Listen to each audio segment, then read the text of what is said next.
Recording in progress. All right, I think we're good.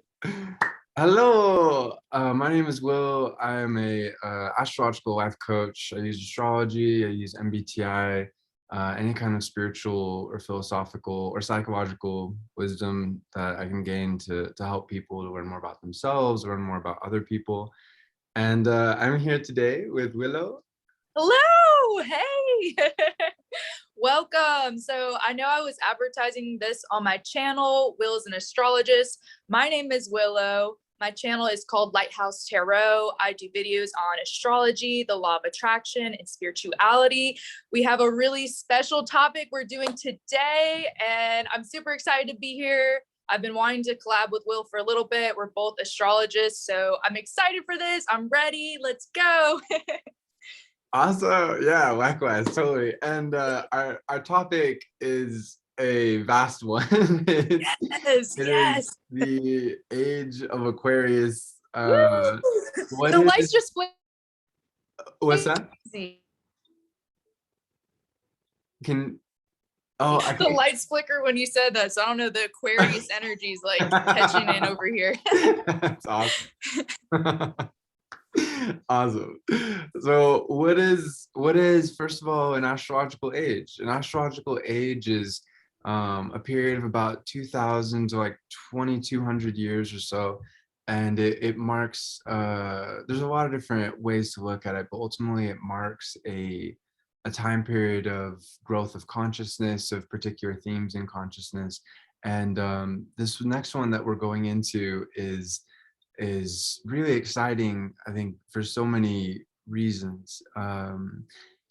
So I just have my perspective of what is the Age of Aquarius, like where are we? We've mentioned before, a lot of people talk about are we in it? Are we not quite in it? Have we been in it? And I love history, and I've looked back for years now studying, trying to figure out as a species, as a collective, how have we evolved? What steps forward as per this Age of Aquarius have there been? Like what is it? What's been its impact for us as humanity?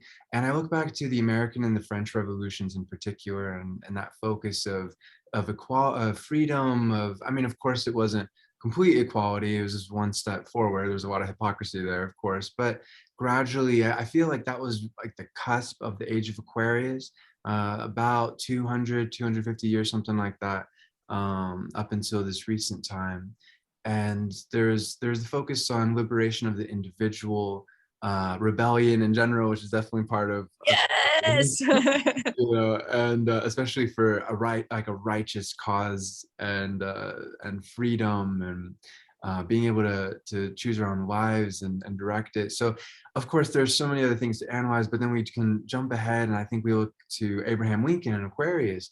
But by the way, I just want to say real quick, me and Will have a ton of Aquarius energy, but there is no, I'm sure that Willow would agree that, like, there's no hierarchy when it comes to energy. Ultimately we all have Aquarius energy, and it's not like, like, oh cool, the Aquarians are gonna rule. Like, no, it's not like that at all. We're taking it over. Yeah, I know, right? It's like we all have Aquarius energy. We're all in this, and we're all very necessary. I mean, we could go on and on about this from a psychological, sociological perspective, but we are all absolutely necessary and truly precious. And I think that that's really important for everybody to know. So this isn't some private party. This is the planet. This is the human species. This is consciousness. Everyone. Yeah, absolutely. So, but I think, that being said, it's really interesting that people with a lot of Aquarius do tend to play certain roles in reminding people about this energy, or teaching people about this energy. And again, we all have it in ourselves. So there's no hierarchy, but it is interesting. It's like, oh, Lincoln is an Aquarius and FDR is an Aquarius. No, Oprah Winfrey. No. Wait, what'd you say? Oprah Winfrey. Yeah, I have a photo of her right over here. Also next to Eckhart Tolle, also Aquarius. I didn't even put together. Yeah, come together. Yeah. Actually, I might as well grab it right here. Yeah, do it. Let me see. Yeah, awesome. Oh, dude, that's what's up. Two Aquarians together. I love that. Yeah, so I'm gonna put that on my vision board. but yeah, so again, we're all in this. It doesn't matter if you have it on a house cusp or the sun or moon or here or there or wherever. We're all in this. So yeah, so going back a little bit for historically and then building up to where we are and whatnot. So the Emancipation Proclamation, obviously a huge step forward. Aquarians are all about, this age of Aquarius, all of us, this age is about idealism, it's about ideas, it's about freedom, it's about equality, it's about understanding that we're all one family and that we need to take care of each other and treat each other right. And again, one step at a time. Even Lincoln, he faltered at certain points, but he did end up doing the Emancipation Proclamation. So I see that as another major step forward. And so we go forward into some really challenging parts of the Age of Aquarius, which is the development of all this technology, which is wonderful.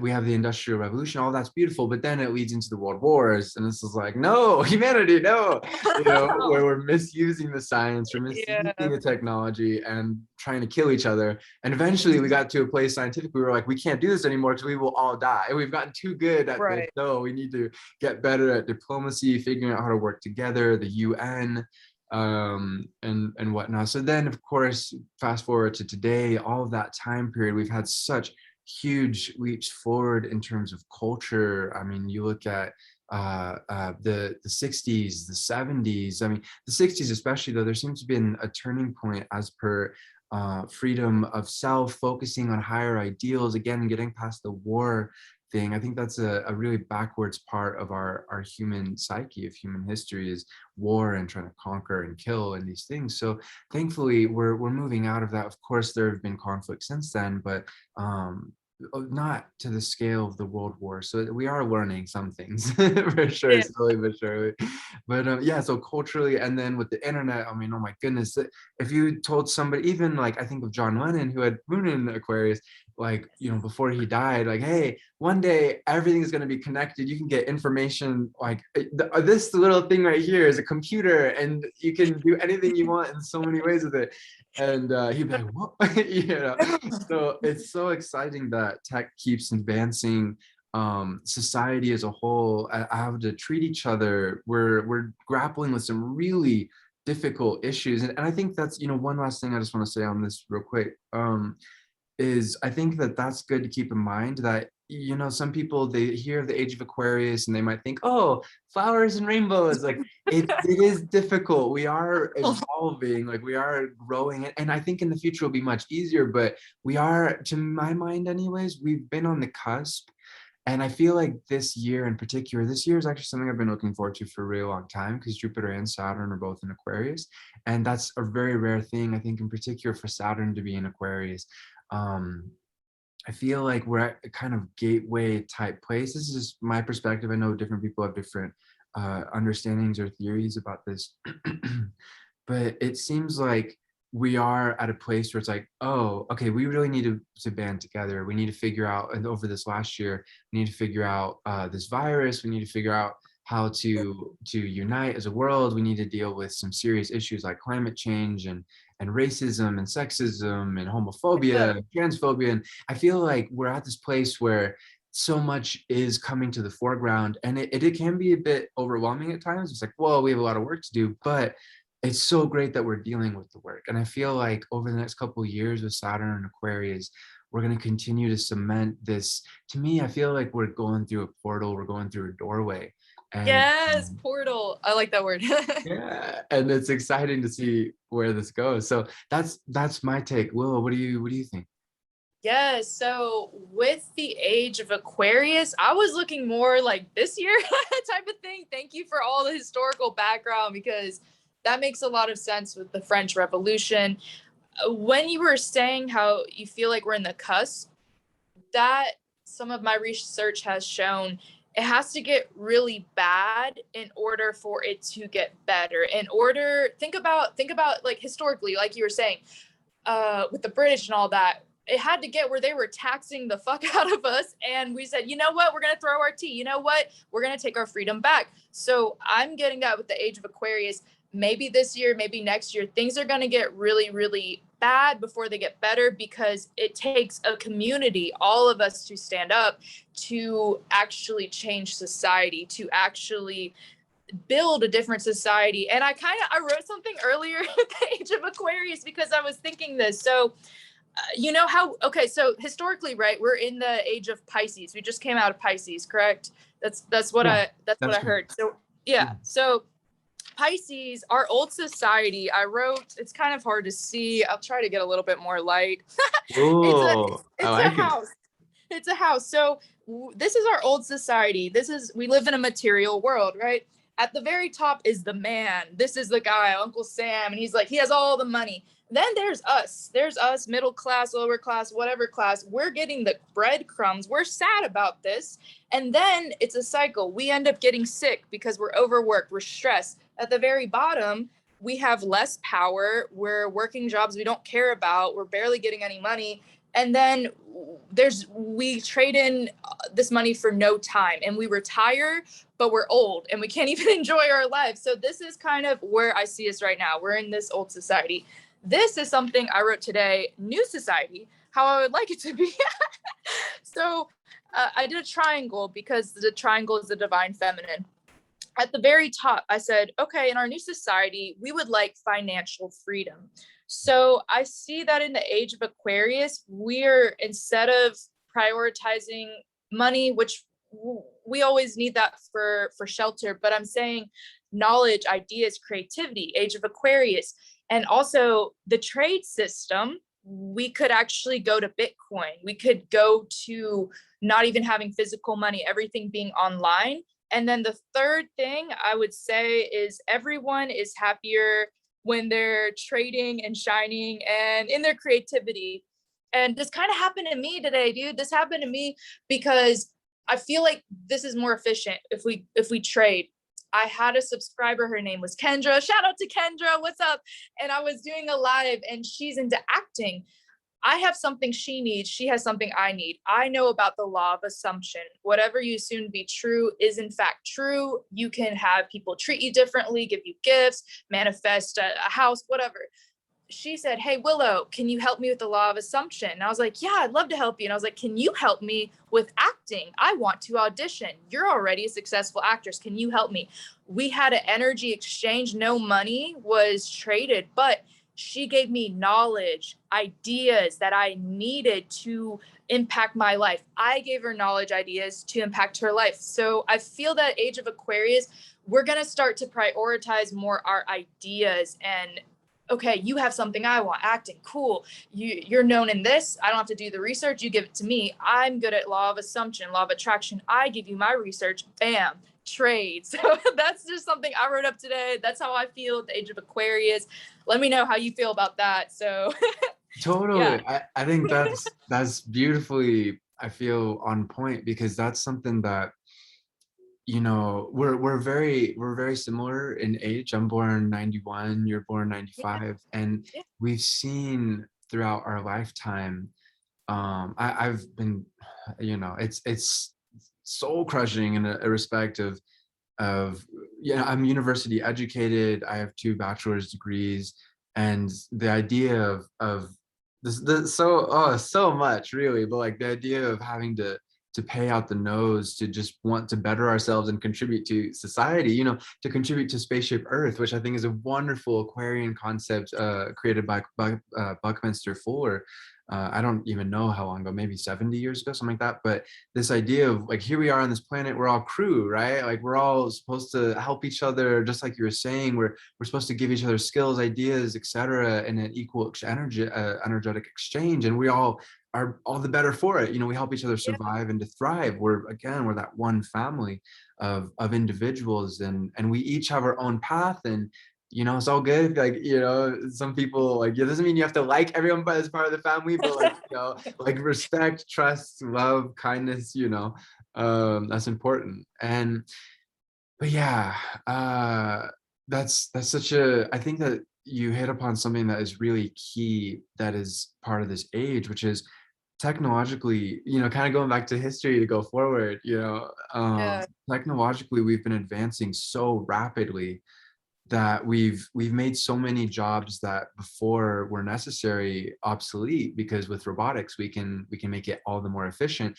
And that's the direction that we're headed, where it's not, it's against the vibe of the age to like, okay, hold on, let's take away the robots and let's go back to manufacturing by hand. Like that's not going to happen.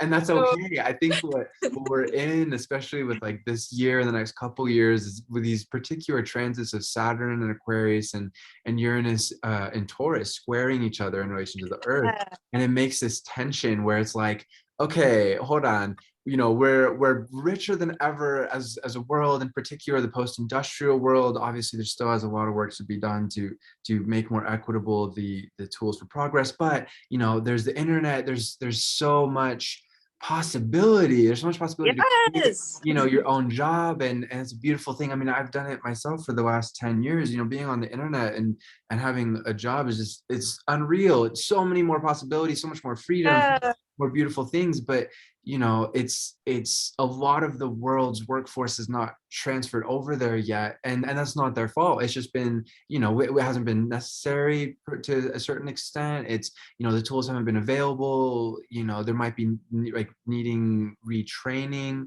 for of their own choosing. Naturally, again, this age is about the individual empowering themselves and liberating themselves and finding their own way to contribute to humanity, not having other people tell them exactly how to live or what to do or anything.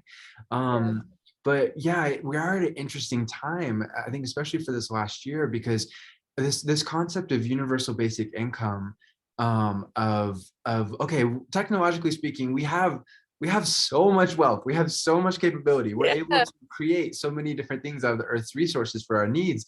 And I can't remember his name. I wish I could. He was on Joe Rogan's podcast. He was an Indian gentleman. I wish I could remember his name because he's such a genius. But he said how we're oh goodness, my mind derailed. Let's see. Oh, right. That is just like you said, we're moving into this time period of, mechanically, technologically speaking, all the jobs are taken care of. Now we're just left to create and entertain each other, and some Yeah. people love crafts, they're going to go on Love Etsy and enjoy themselves and have a great time and make yeah, even additional income. You and I, we love psychology. We love talking about yeah, ideas and people and relating to people and helping people. And, everyone's going to have their own thing, whatever it might be. Again, to each dude. person their own path. And so we're at this really interesting, weird, tense time where it's like this paradigm shift where it's like, Mhm. it's like, okay, cool, we have people who are ridiculously wealthy, uh, all more power to them, whatever. Yeah. But like our system is really broken, because then we have people who are really being left behind, and that's more and more people every year. It's just like you said, like the 99.9% or whatever it is of humanity, all of us, it's very difficult for us to get by. And yet technologically, scientifically speaking, we're more advanced than ever. So I don't have none of us have all the answers, of course. And I think that's the whole point, is for all of us to figure this out together, peacefully, democratically, diplomatically, discussing ideas and figuring out what works. But ultimately, I do feel however the steps are in the next couple of years, I do feel like that is the future, just like you said, where like, yeah, I think money is a part, it's a very helpful thing. It is a trading system in and of itself, but I think we're going to get to a place where it's not quite like it was before, where it Yeah. was like in the 50s or the 60s, you worked and you got enough to be able to handle everything in life, your family, your family's, your children's tuition and whatnot. And we've grown out of that system. It's a very different world, and It's that's okay. outdated. We're in Uranus energy, like Aquarius, Right. Uranus on its side. So we're Age of Aquarius. I feel that strongly. My Aquarius energy is coming in, the Mercury too. It's time for us to tear down the old so we can bring in the new. If you're building a house, you don't build a house on an unsteady foundation. You rip that out and you start clean and new and fresh. And I feel that with Aquarius, kind of, okay, like me personally, for a little bit, I felt, I can't make a difference in the world. Who am I? And then I realized I can make a difference. What? Of course I can. And I look at, so the way my mind works, and I feel a lot of Aquarius, like just everyone in general, anyone that's a futuristic inventor, something hasn't been done before. if we look at an issue in our world today, I have a daughter, I'm a single mother. So I look at other single moms and I see, wow, they're struggling.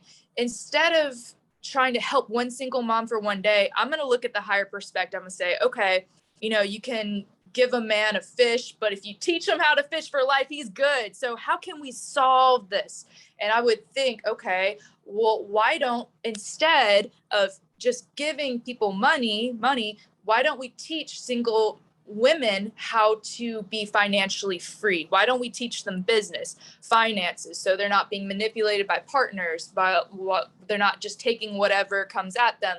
Why don't we teach them self-love? Because often or not, our abundance is blocked by our childhood trauma, by there's not enough, or just a law of assumption. I assume that because I'm a single mom, I'm going to be broke. Well, let's change your mindset. I assume I have everything it takes. I am amazing. I'm great. Like I'm intelligent and I am eager to learn, and then rebuild. So kind of Aquarius energy, I feel that there's going to be some of us on the front line.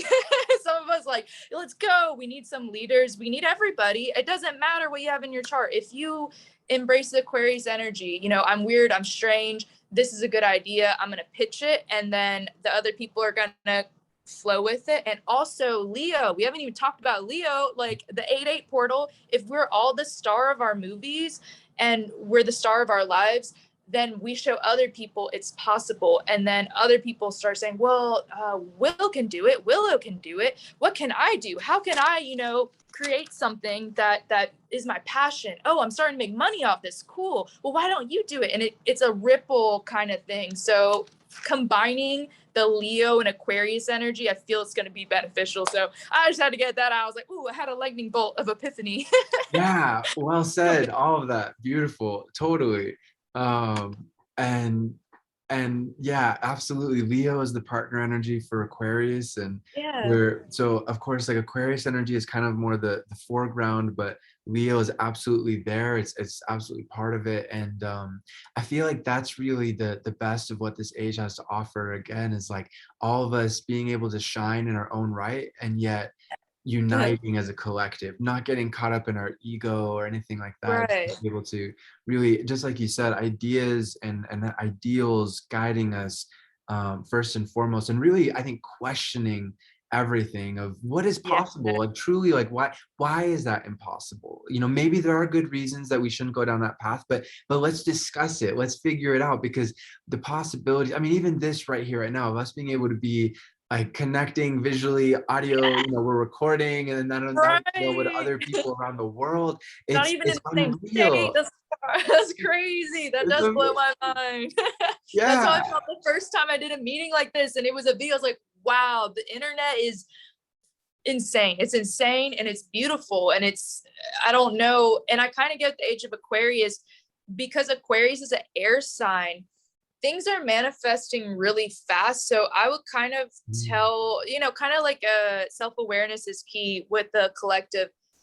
Whatever you think about is going to, because Pisces is a little slower to manifest. With the age of Aquarius, do kind of guide your thoughts to more positive, and you're going to see a lot of positivity. Whatever you think about is going to manifest quicker, really quick with the age of Aquarius. There is I might link this video below. I watched the Age of Aquarius YouTuber, and she taught this to me. She's like, yeah, the Age of Aquarius, whatever you think about is going to come in fast because it's an air sign, your thoughts, air, and manifestation. And the people that have negative mindsets, oh, it never works out for me, oh, life is hard, they're going to either have to, one, change their mindset to go with society, or they're going to really struggle. And that's a shame, but it's just like, we're all changing. It's all moving forward, technology, positive thoughts and whatnot. So that was one thing I noticed. And I've seen that in my life too. Whenever I think, oh, I'm having a lucky Tuesday, it is really lucky. Like, even if it's something is bad, I reframe it positive. Something better's coming. And then someone's like, here, I got you dinner and I got you dessert. Oh, I got this movie for you. And I'm like, wow. But like, everyone can do this, dude. Just focus on the positive. If something is negative, go dance it off. Do something that makes you happy. Like write. I really like to write a book, paint, whatever, and then get back in your mindset. So that's another thing. Your thoughts manifest really fast. Yeah, totally. And I agree with everything you said, and I love that. And that actually, that's funny because with my list of questions, that was the second What? question is how can we better attune ourselves to the age of Aquarius? Beautiful. And I think Yes. the only thing I would add to that is learning as much as possible about ourselves, about other people. For me, I focus on whatever functions. My identity is not tied up with anything. If tropical astrology was proven to not function, I would let it go in a heartbeat and go, okay, what is better? And for me, tropical astrology and the MBTI, or the Myers-Briggs system, are by far the most helpful systems I've ever found to learn more about ourselves and learn more about other people. I know that in academic psychology, both of these things are seen as pseudosciences, but quite frankly, I find them to be way more functional and way more helpful and way more in-depth than actually the big five. Not that it's a competition or whatever, it's all about truth and goodness.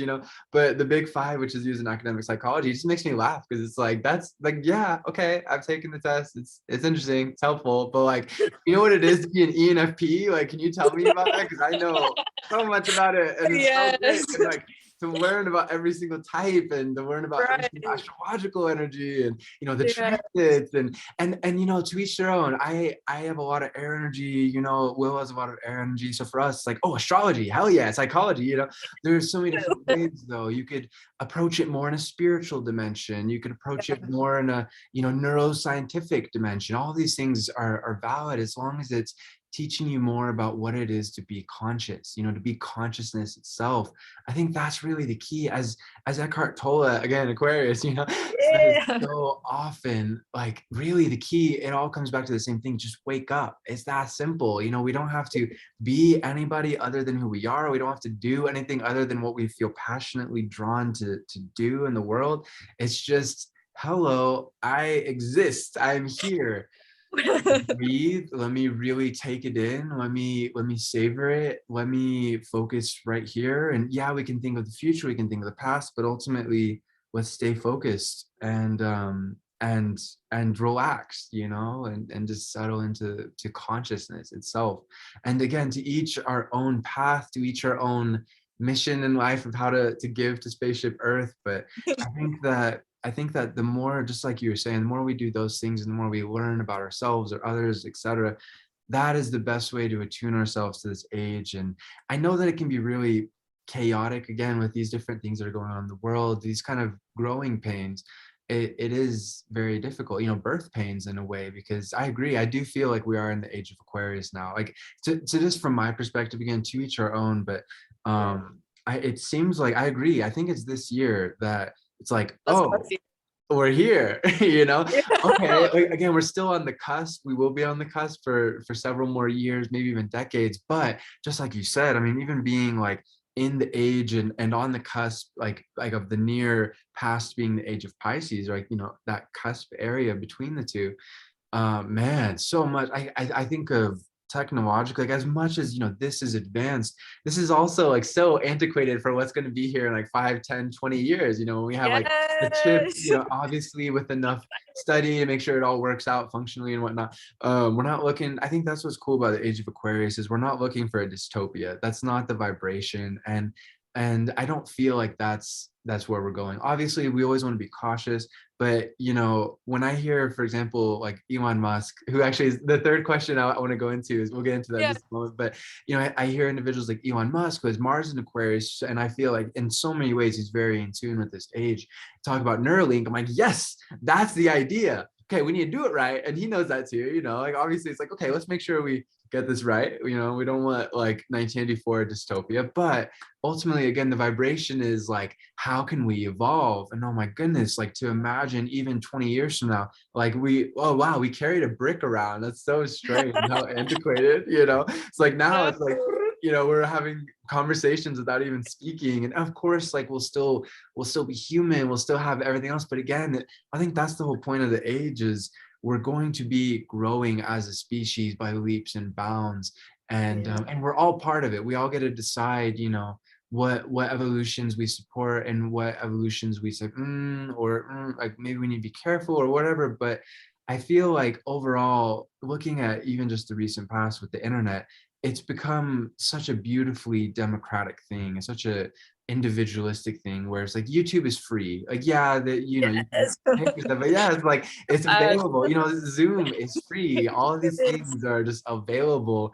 And it just like you said, it's the strength of the ideas and the ideals and the creativity that makes somebody really thrive there. And I know that, you know, it's a big ocean, there's a lot of people on this planet, but everybody does have their place, and as long as they just stay true to themselves and keep expressing themselves authentically with what they're interested in, just keep growing and keep learning, then I think that that boundless abundance, boundless fulfillment, boundless helping positively the world and our species, I think that that's available to everyone and will increasingly be available to everyone as time goes on.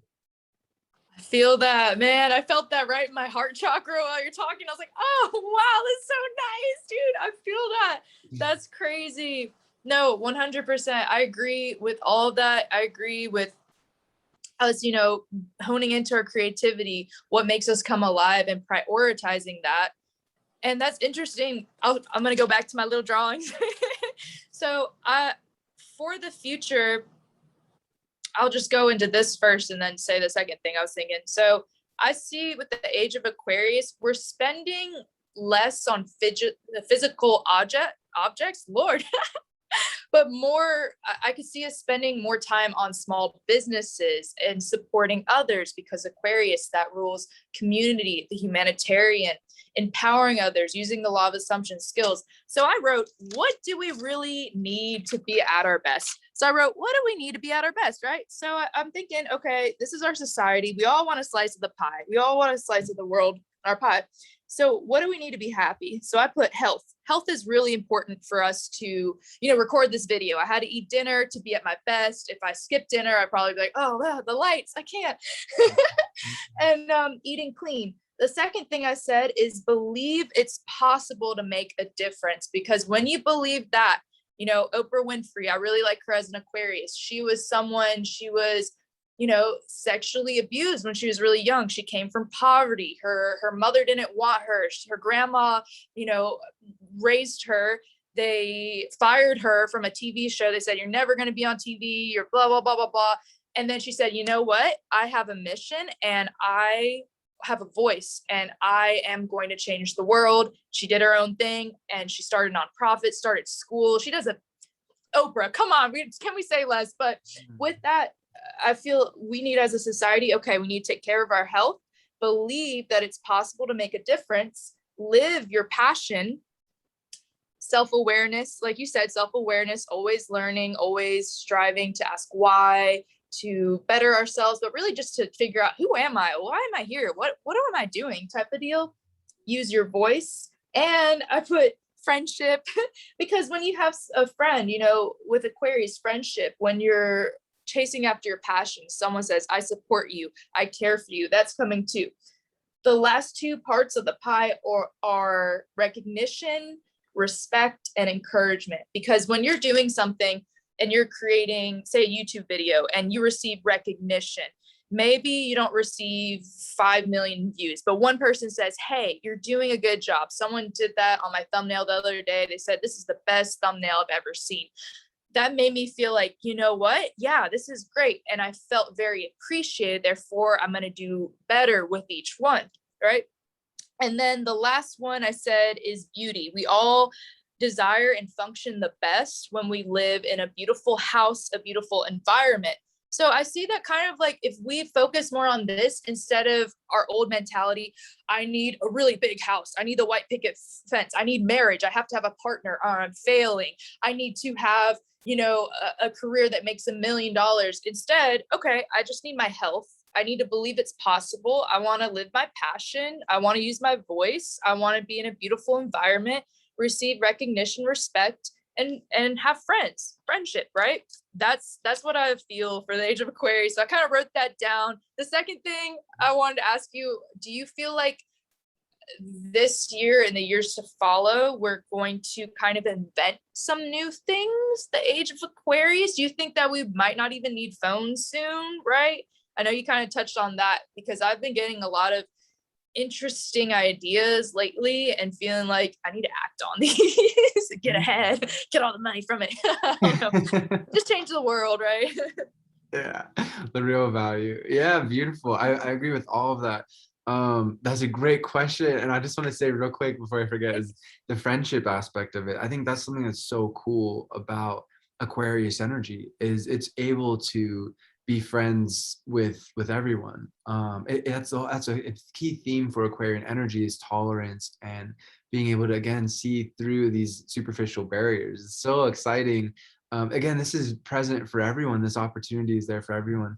But I think especially those who are a bit younger, they see it, they've lived it. You know, I think like for me, I just turned 30. So I mean, I'm a lot older than say like the Generation Z. But even for me, like my best friends are you know, oh, gay and you know, oh, Filipino and black and you know, sure, white and like all sorts of Yes. you know, and I've always known all kinds of people. And I think that's something that's really exciting. Even if you didn't grow up around people very different from you, again, with the internet, you can connect with people around the world. I mean, I have friends who are Chinese from when I studied abroad in France. I have friends who are, you know, all sorts of backgrounds. And it's really, it's so cool. And that's really just like the beginning. That's just the beginning of the kind of interconnectivity. And again, I think it's so important for us to not envision it from the like a national perspective, because in terms of governments, that's not what we're talking about. We're talking about people. We're talking about individuals connecting. You know, doesn't matter if you're in South Africa or the Middle East or South America or wherever. It's like, oh, you like this game too? Cool, let's play, you know, around a hologram Yeah. table. And Common it goes back interest. to, what was that? Common interest. Yeah. Bonding Yeah. with people, just that common interest. Heck Totally. yeah. I get comments on my I mean, when you know, in terms of YouTube, my channel is quite small, but I get comments all the time from people all over the world, and it's so gratifying. And just like you said, the recognition is so, it's so lovely. It's, I think it's important, you know, as a side note for just people in general, like I think it's important to really embrace the Aquarian ideal of doing something because it feels right, because it appeals to you, because you like it, because you feel called to it, you know, you feel inspired more so than recognition. I think that's a little bit of a challenge of, you know, the age that we're at. But again, yeah, it's another question, but we'll get into that. But yeah, you know, I think that as long as again you're doing it authentically and coming from your own place and just continue to get better at it, you continue to learn and grow and just be open to whatever comes your way that really calls to you. um there's really no limit. But yeah, so the invention thing, absolutely. Yeah. I think absolutely, you know, we, it's so exciting. Another thing, I was watching a YouTube video, and this is quite a number of years old, maybe like 5 years old or something. But Will I Am, who, if I'm not mistaken, I believe he's a Pisces. I want to say Mercury in Aquarius, though. I'm not sure. But again, even if he doesn't have Aquarius, you know, we're all in this. But Yeah. I'm pretty sure the energy's there. But he was saying about 3D printers, and that's been on my radar for a long time too, where that is going to complete, it's just like with the internet, it just changes everything. It just changes everything. It was like, whoa. Yeah. And so as for the next couple of years, oh, absolutely. I'm, you know, I'm not like a super into the tech world, so I don't know exactly, or you know, I'm not super connected to like what could be. But I do feel like in the next 20 years, I think 3D printers for sure. I think clean energy, absolutely. I think even sooner than that. Um, I think that Neuralink is like one of the most like spot on projects that we could possibly What's create. Neuralink about? Neuralink is that business created by Elon Musk that is focused on first like inserting a chip in our mind. Again, we need to get it right. Like it's, you know, with everything, it's with, it can be like, whoa, I was like, this is some wait, new shit. Like let's make sure this like is done right. You know, let's make sure it functions. start We don't controlling want to me. get hacked. You know. but again, it's like with the internet, a person could be afraid of any new development and go, oh no, I'll never use the internet, and then eventually it gets so ubiquitous, it's You like, have to. dude, it's fine. Yeah. So we need to get to that point, obviously. But so the first focus for Neuralink is putting in this chip in the minds to be able to help those who have experienced paralysis in the body to regain function, which of course, beautiful, yes, of course, Wow. naturally. And now from there, I know, right? And from there, the next step is to be able to I mean, essentially just have computation as part of our brain, as our cerebral function. So it's, as he said, we're already cyborgs, you know, as Musk said, Yeah. this is our tertiary digital layer. It's just putting it here so now we can listen to music in our minds, you know, you and me can have this. Again, it's so hard to picture this, and you know, however many decades from now, it's going to be so antiquated to look back and be like, wow, you know, but we're going to be able to access things directly. I mean, a whole digital world within our mind. It's So, amazing. I No, know. I've felt like that too. I don't know if it's because I have like strong Aquarius energy, but there's certain times where I'm looking at my phone, right? I'm trying to send something to someone. And I'm like, dang, I wish that I could just take a picture from my eyes and like put it on my phone. And I also Right. feel like I can like telepathically communicate with people. I have this weird Aquarius idea. I feel like all of us humans can telepathically communicate with each other. It just depends if you open your mind up to it, right? Once you open your mind, you're going to start to see. But with that, think about it. We're all energy. This water bottle is energy. This water can be programmed. I can tell this water, I love you or I hate you. And the crystals will change based on that. A scientist already did an experiment on that. The crystals change based on your words. So with us being energy, if I am walking around and I'm around someone's energy and I'm thinking, I really like their hat, they're going to say something like, oh, so do you like this hat? Because I'm thinking it and our energy, but also like long distance. Also, just, you know, whenever you're thinking about your friend that lives in Florida and you're like, man, I really miss them. You picture them in your mind, you have an emotional reaction. And then they call you or text you. And they had an experiment where astronauts did this when they took off in a rocket.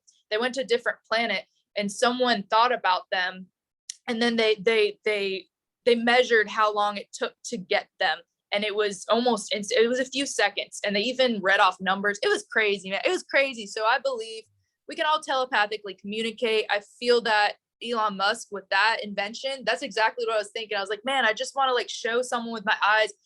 I feel like texting is even like old now. Like I feel like I should just send a message to someone like bam. So that's freaking cool. That's Yeah. lights me up inside. Right. It's so funny that you mentioned that. I agree with everything that you said, for sure. So much good stuff to talk about.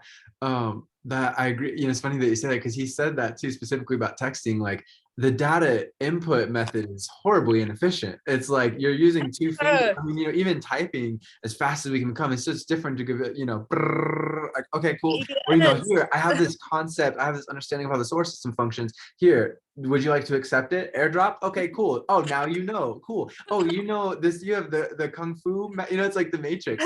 Great. Okay, cool. Yes. Oh, sweet. Like Now I know how Star to use my body. Wars. it's, Like Star it's Wars when they have the holographic, they're just like whoop, so you could like send information just whoop over there and just pick it up or leave it, or like, oh, I don't want that swipe. I even had the image too of kind of like a projector going from our head, and then kind of, I think it's from Spy Kids, I don't know, but you're like swiping, oh, I want this information, oh, or maybe a spy movie, I think it is okay, from like, Spy oh, Kids. yeah, Shout yeah, it out might be Spy Spy Kids. That's a Kids. good movie. But it works, dude. Maybe they're ahead of the time, Yeah, Illuminati. But I totally. feel that's crazy.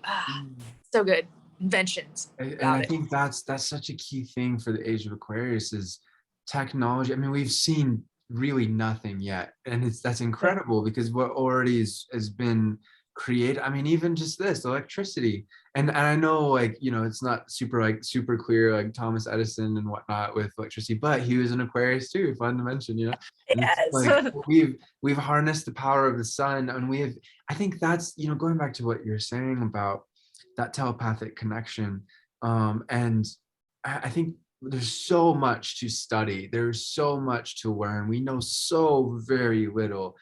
I mean, to compare it to, I mean, obviously, if there's, I always like to come back to the Socratic message, Socrates' wisdom, that all I know is I know nothing, and that's so important, I think, especially because um, unknown unknowns are infinite. There's an infinite amount to know.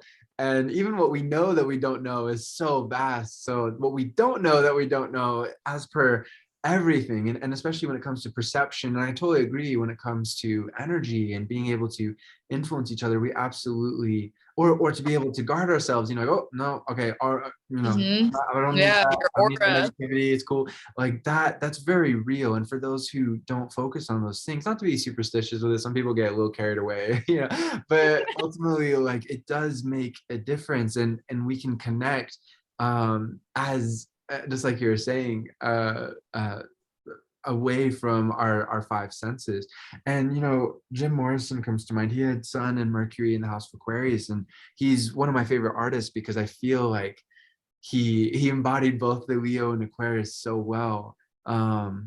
Where he talked about the universal mind, and he read so very much, and he learned so very much. And unfortunately, alcoholism really dulled his spirit, especially leading up to his death. But when he was really shining, when he was really taking care of himself and things were good, man, he was really in connection with that. And that concept of the universal mind, and the universal heart that we can all connect to, the infinite, that's that idea of infinite love, is being able to get past the personal, get past our own hearts, and to appreciate all people for who they are. And even if you don't like him, it's like, oh man, this guy sucks, but he's a human being. I love him. I Yeah. wish him well. I hope he figures his stuff out. It's all good. Like, ultimately, I think having that bigger picture, that bigger perspective, emotionally as well as mentally, is really key for all of us. And we're all growing into it as time goes on. And again, it's infinite room for growth. So absolutely, we're just beginning to discover the potential that we have, even just in our nature born selves, let alone the technological additions that we're going to use to evolve. It's amazing. It's amazing. So It's can we amazing. jump to some of these questions? Yes, go ahead. Go ahead. So we've already kind of answered this in a lot of ways, but who are some people that you feel are really in tune with the age of Aquarius? Okay, so currently I feel, Oprah Winfrey, thinking about the age of Aquarius. I don't know if I can maybe name them by say Elon Musk, obviously, but more so I would say it would be any celebrity, any person that is focused on the community, but in a big way, and they're solving things long term. So I would look at people that are ambassadors, people that are whistleblowers, people that they go across the country and then they build a school, and they're solving a problem, but they're doing it long term. That's what Aquarius energy, at least for me, is all about. It's okay, and they say with the zodiac signs, Pisces lives in the future spiritually. They're spiritually ahead of the other collective, whatever. And then Aquarius is ahead futuristically. That's why a lot of Aquariuses, if you find, at least from my research, they will hide their true knowledge and the traits that make them unique, because they get made fun of when they were younger because they'd have, oh, I have this crazy idea, and they're like, oh, get away. Or astrology, back when it wasn't mainstream, people were like, that's so lame. So I feel a lot of Aquariuses, they hide those, but they have these really good traits. And I totally lost my train of thought where I was going with this. Aquarius energy. But with that, I would say anyone that wants to change the world, anyone that's looking at the big picture, like, okay, uh, if anything was possible, Aquarius has that futuristic mindset. If anything's possible, if, like what I did today, let's just for shits and giggles say I have the power to change the whole universe now. And I really hate how it's working right now. I hate that certain people have to be garbage men and tote our garbage, and they're treated unfairly, and that certain people, they don't treat servers like humans, and then they're not happy, we're not happy. So let's throw this out and let's instead start a new society where everybody knows financial freedom. Everyone has an Etsy shop and they do tarot readings, and then they get their abundance, they paint or they play the guitar, and then everyone's happy and chilling and it's cool, and we have a barter system instead of money system, right? So with Aquarius, I would say some good examples of that. Anyone that has that type of mindset, because you have to first have the mindset and then also have the confidence within yourself. Okay, I can make a difference. Okay, we can change this. And then they get a community behind them usually, or they get an investor and then they start a nonprofit, right? So that's how I feel on that question. Yeah, beautiful. Yeah, man, so much good stuff. I agree with that definition wholeheartedly. And it's so interesting too, because I agree also with it. It can be a little bit difficult to say. There are certain people, who I feel like are just like you identified, Oprah, right on. As per the tech part, I think Elon Musk, absolutely. Yeah. Nobody's perfect. We're not trying to mythologize anybody, of course, but Yeah. I feel like these individuals, Eckhart Tolle, anyone who, yeah, honestly, I feel like your definition is so beautiful. And I feel like it's also keeping that perspective in mind, that big picture. But I feel like that goes along exactly with what you said of just trying to make the world a better place. That's so true. I feel like, the other thing that you said, absolutely, that I feel like, I feel it even for myself, where it's a funny thing, because being an astrologer and knowing about birth charts, which is a huge step up even from with astrology being mainstream, so many people still don't even know that the rising energy, the moon energy, like all the different astronomical bodies in our solar system are really worthy of inclusion as per study of our psyches, and understanding who we are and who we're not, and our needs and our gifts. And I feel like there's so much more room to grow. And I found it with myself, and decreasingly as time goes on, and it's gotten more and more open. And of course, kind of knowing the audience, but like I've had to censor myself a bit of just like, they're not going to get it. I'm not even going to say I'm an astrologer. I'm going to say I'm an online counselor, because I am. But like, and I wish that I could be open, but and it's tricky because again, we are in this transition period where it's like sometimes you do just be like, yeah, this is what I do, I'm weird, what's up? Yeah, that's what I was about And to say. I'm like, just do it, go for it, oh yeah, whatever. and honestly, more Keep often all than the not I assumptions. do.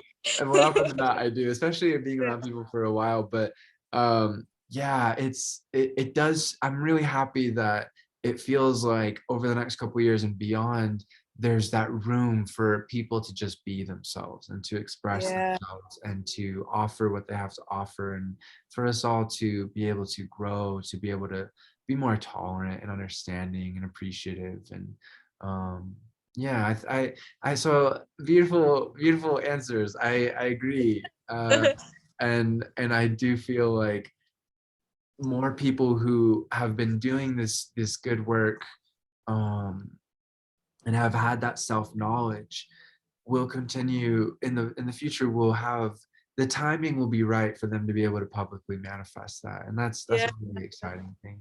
Yeah, they're the pioneers. I mean, if you think about it, think about every inventor over historically. Thomas Edison.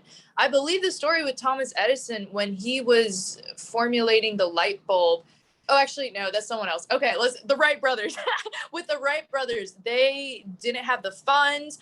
They wanted to take flight.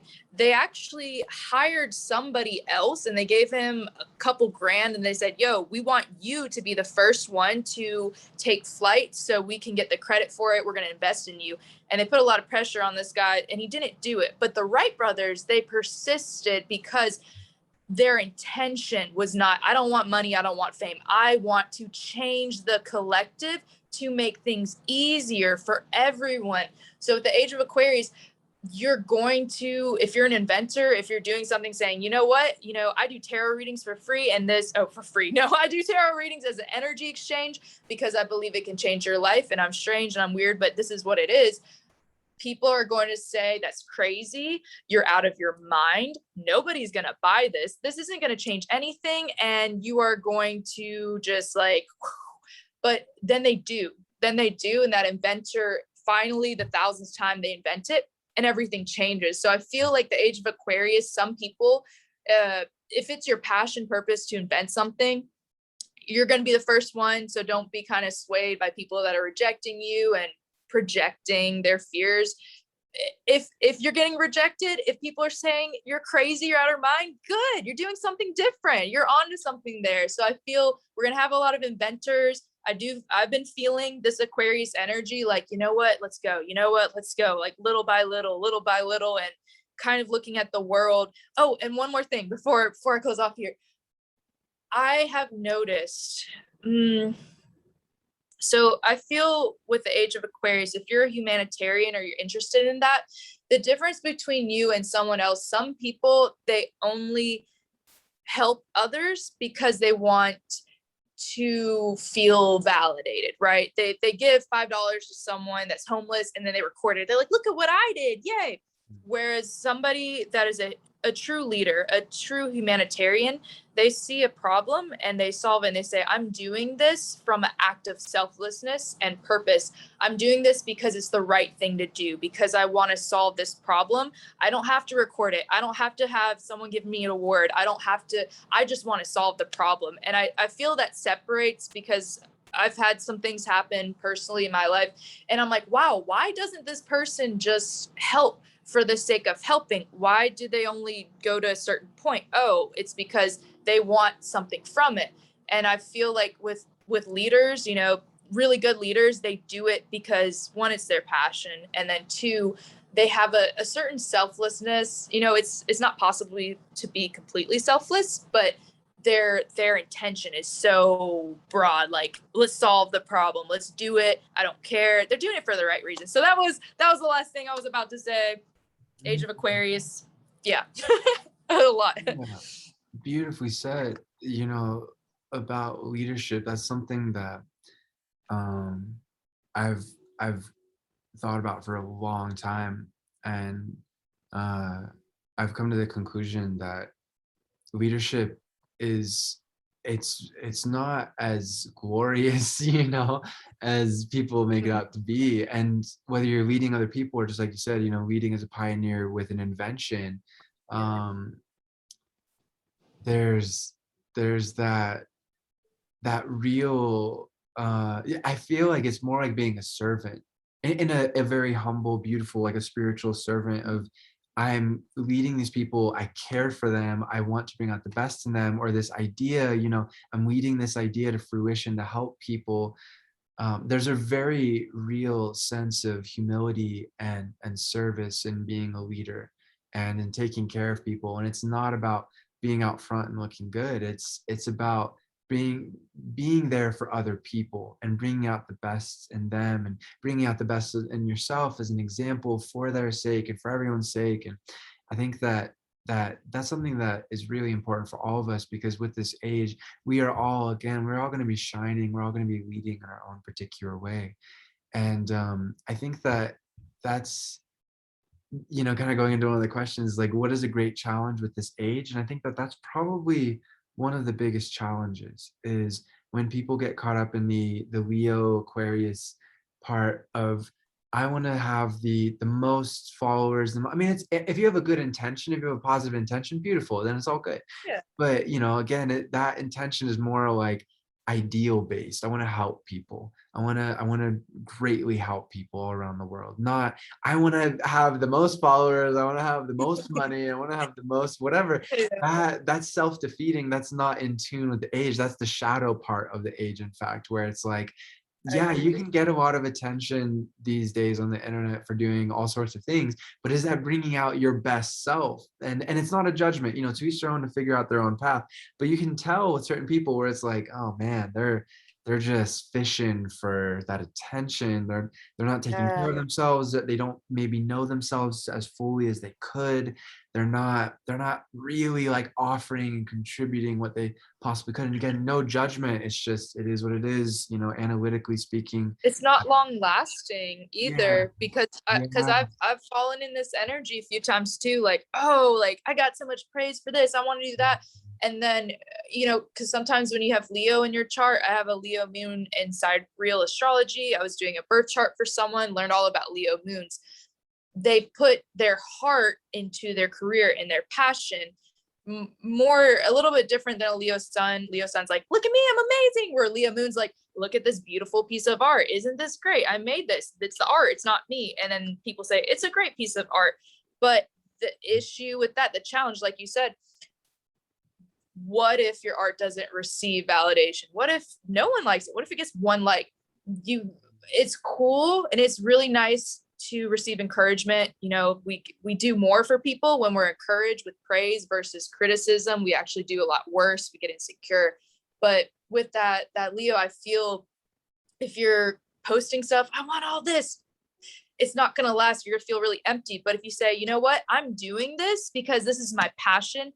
I don't care if nobody looks at it. I don't care if no one comments. It's still good if nobody in the world views it, because I put my heart into it and I made nothing out of something. And it's great. So kind of separating, I've struggled with this a little bit when I got like, I hit that 1K subscribers, like, oh my God, yes. And then I was like, wait, like stick to the passion, stick to the purpose. This is all good. This is great. I do want to celebrate, but I don't want to change and like, you know what I'm saying? So I feel that it's not long lasting, right? And we're all kind of healing. We're all learning from it. So yeah. Totally. No judgment ever, ever. And I think that, for you and I both, we've learned that in our studies where it's like, there's no real validity in judging, because like that's just my Mercury Judge energy, yourself. my moon, and yeah, myself, and that's a different self. And Yeah. so, I love that criterion for something good, which is it's long lasting. It's authentic. You do it in that right way, and just knowing that kind of work will stand the test of time. And it's being free, in a Buddhist sense, being free of the attachment to expectations and results, and just knowing of, what, I used my time wisely. I created something that was really meaningful to me. I had positive intention. And so even if, it's not this or not that or whatever it is, or it's not, that's a good thing. That was a step forward for me, and that's available to people who might need that. And we just keep moving forward. And I feel you, it's very tempting to get caught up in the numbers game, the judgment game of trying to crack the code in a negative sense. I think that learning how to influence others in a positive way is a very positive art and science, but our intention is key. And I think part of that intention again is, what is the reward, and is the reward doing it in and of itself, or are you getting caught up in the temptation, as the temptation is there for all of us at all times, of focusing on ego and comparing, and aren't that, sometimes the worst thing is when great success happens, and then all of a sudden it's like, oh yes, I'm so great. And then just like you said, maybe the next thing doesn't go over so well, or maybe it's too ahead of its time, or maybe who knows, whatever it might be. But I think it's so important to again stay in touch with who you are as a person, and keep it simple, and keep that signal that you're sending out to the universe, publicly as well as privately. That's just as important. That's the foundation for anything public, to keep that signal pure and coming from the heart, and your best vision for yourself and for humanity, which is a lot easier said than done, but there is a beautiful simplicity to making it simple. It's just like, Yeah, no. cool, let's just keep it simple and let's keep learning. And ego Yeah. has no part of it. The best part of ego, the inner child having fun and playing. Yeah, great, cool. But at the end of the day, we're just being ourselves, and dreaming big and hoping big, and and doing things to the best of our ability. And what more could you do, you know? And that's going to keep growing as time goes on. And I love, you know, one last thing is, I love what you said about Oprah's path, and that's the path of anyone. You know, again, I come back to John Lennon, where I remember his aunt, who basically raised him as his mom, said to him, you know, guitar music is all very well and good, John, but it's not going to make you any money, you know? And Ah, it's like, oh my goodness, like no. goosebumps. It's like the amazing, had he believed her, had he, you know. But again, I think that moon in Aquarius, not that we need Aquarius. Okay, we all have Aquarius, and not that we Yeah, need yeah, like yeah. We can major all tune into placements, it, but assume it. yeah, but like he tapped into that moon and he was like, no, this is right. I like Yeah, this. This is good. It yeah, brings like, this is what I'm supposed to do.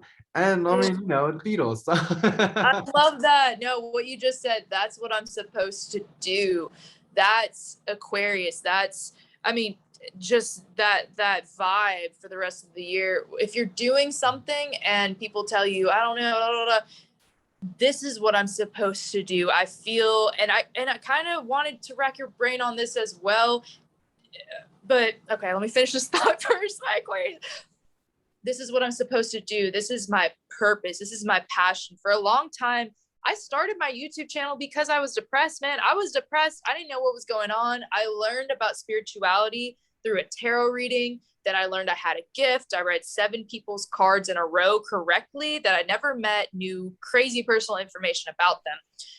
That's when I started doing my channel. I stopped caring that I wasn't the best speaker in the beginning. I didn't have the right equipment, but I said, this is what I'm supposed to do. I'm making this channel because I don't want other people to feel alone. I don't want someone to feel like they have no one in the world. When I didn't have any friends, family, significant others, and I was living alone, I had YouTube. I looked forward to it every night. And I said, I want to give this to someone else. And then I discovered spirituality, astrology. Okay, now I'm teaching. Now I'm excited. Now I look forward to it.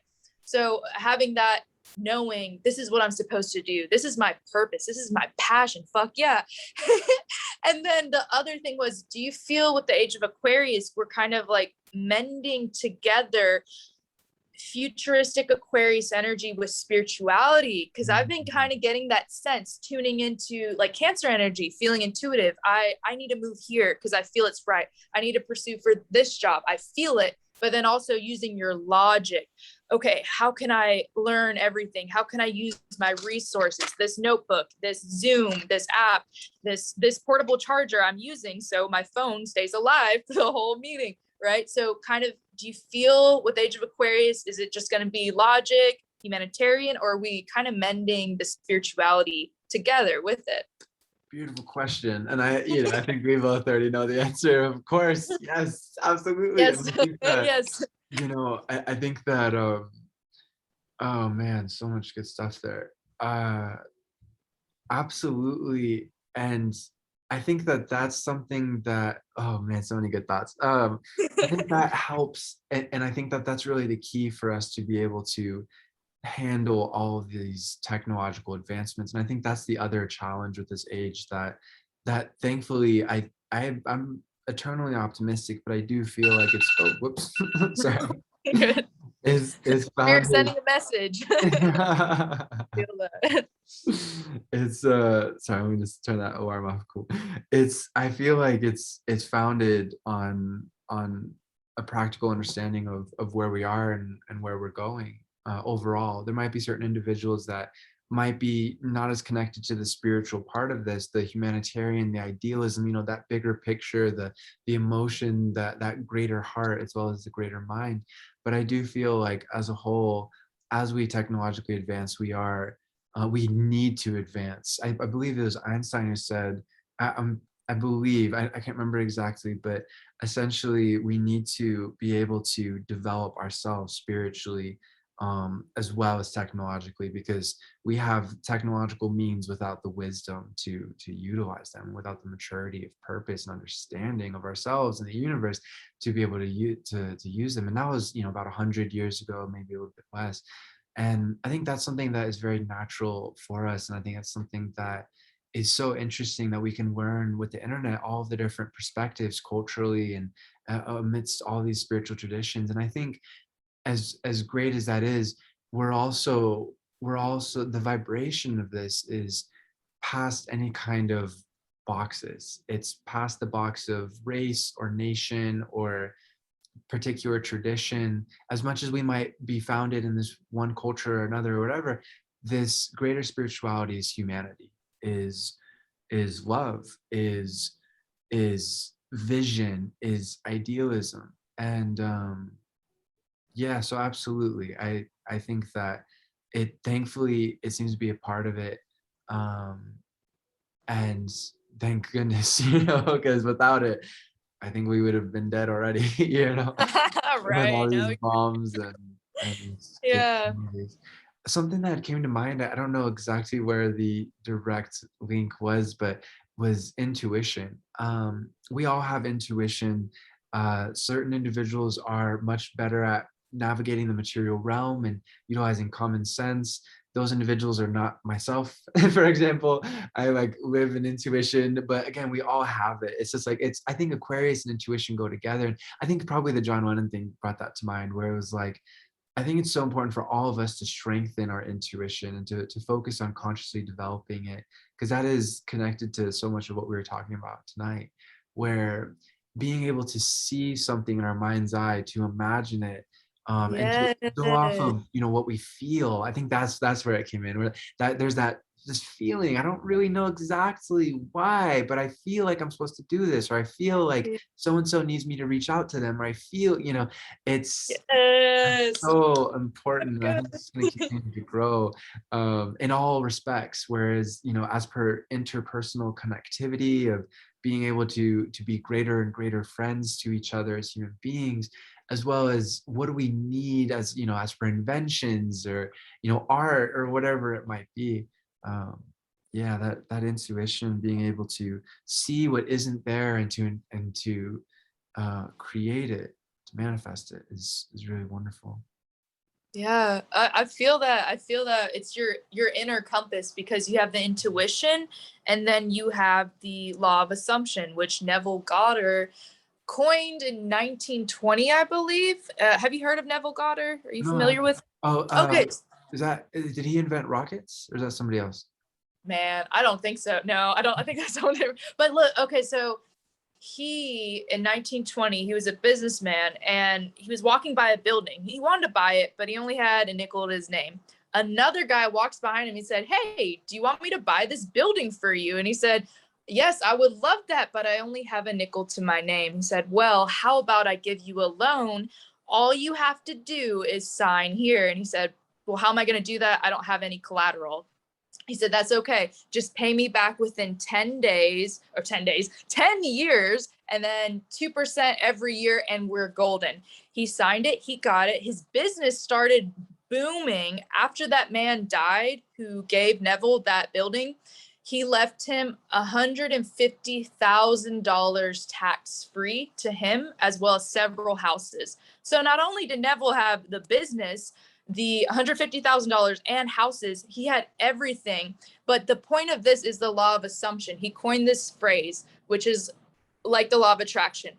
Whatever you assume to be true is true. Anything from your imagination can come there. If you imagine, you know what, I really want to collaborate with Will in this video. So you think about it, you imagine it. How would I feel? I would feel really good. I feel like I'm talking with my friend. We're impacting the world.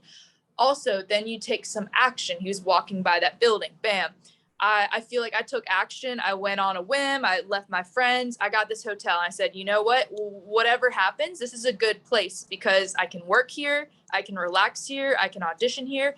And if it happens and I can record this video, all the better. So, yeah, you saying that intuition and the law of attraction, mending these two together, that's anyone that uses that, they're going to become very, very powerful. And I see us kind of prioritizing the law of assumption.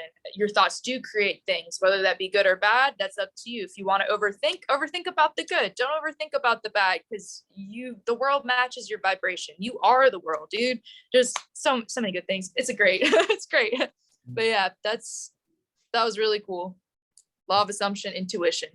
Yeah, I love that. And I've heard that been said so many times, that that's a part of manifestation, is believe it's already true. It's already yours. Yeah. It's already created. It's already done. And at that point, we stop the mind. I think that's something that is really interesting, is the difference between the mind, which is a beautiful tool. It's very helpful, but it's limited. It's limited in so many ways, off of how much knowledge we have, off of our previous experience, versus our intuition. It's completely unlimited. We can imagine anything, and then we can use the mind to make things happen.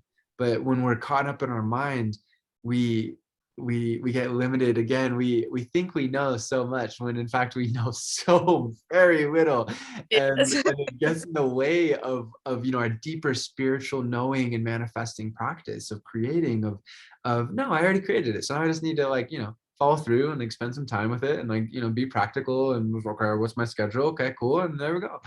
Yeah, Yeah.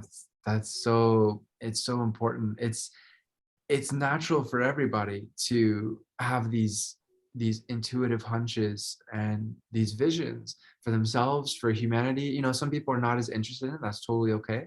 But I feel like as time goes on, it's becoming increasingly more empowered, and it's increasingly more necessary for us as human beings to be able to thrive, to access our ability to create a dream. As I always like to say, we can create a dream or a nightmare, and so many other people have said it too. It's like, it's up to us. Like, do we want to focus on this, like you said, focus on the positives or focus on the negatives? Do we want to Yeah. focus on the limitless potential to create, or do we want to limit ourselves and then be miserable and then, like, oh, I'm Yeah. miserable because the universe is out to get me? No, like, dude, you limited yourself. You are the as I Universe. always like to Yeah. say, like, Anything can happen, dude. Like the perspective. yeah, Sometimes when someone loses a job, they're like, I lost my job. It's the end of the world. I don't know. I'm scared what's gonna. And then another person, great. Now I can start over. Anything can happen, dude. It's your perspective. They did an experiment, and I talk about this. I'm a broken record, but I'm gonna say it again because science. I learned through science. I learned through spirituality. I blend them together, and that's kind of how I live my life. They wanted to see if your reality would change based on the label of lucky and unlucky. They had a bar, and right at the doorstep they put $10, just kind of half out half in, and there was 4 tables. At one of the tables there was an investor. So they had 2 people. They sent 2 people in. One labeled themselves, I'm extremely unlucky. Another person said, I'm extremely lucky. So the lucky person walks in immediately because they're optimistic and lucky. They see the $10. They pick it up. Oh my gosh. They walk in, they sit at the same table with the investor, strike up a conversation because they're in a good mood. Immediately that investor invests in their business. They walk out. The unlucky person walks over there. They're in a bad mood. They walk over the $10 bills. They sit down at the table, do not strike up a conversation. It's over. Then they interview them. They ask the lucky person, how'd your day go? It was so good. It was so lucky. I found $10 bills, and you'll never guess, but I got an investor just from talking. It was a great day. They asked the unlucky person, what happened? Just another day. Nothing eventful happened. I just went to this coffee shop and I left.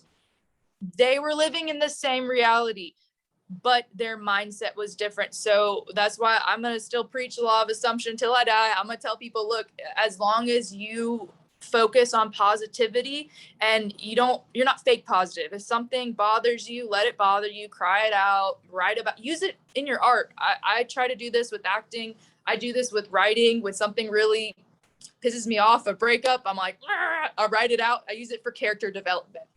But then get back in I'm so grateful I'm here. I'm grateful I have my freedom. I'm grateful I can go wherever I want. I'm grateful I can walk outside and get some fresh air. I'm grateful I have a TV. I can watch something. I'm grateful I have a notebook. I can write something and be in that vibe. So that was just an impactful example I wanted to show, but I believe that 100% your thoughts create things. Listen to your intuition. Bam, boom, woo.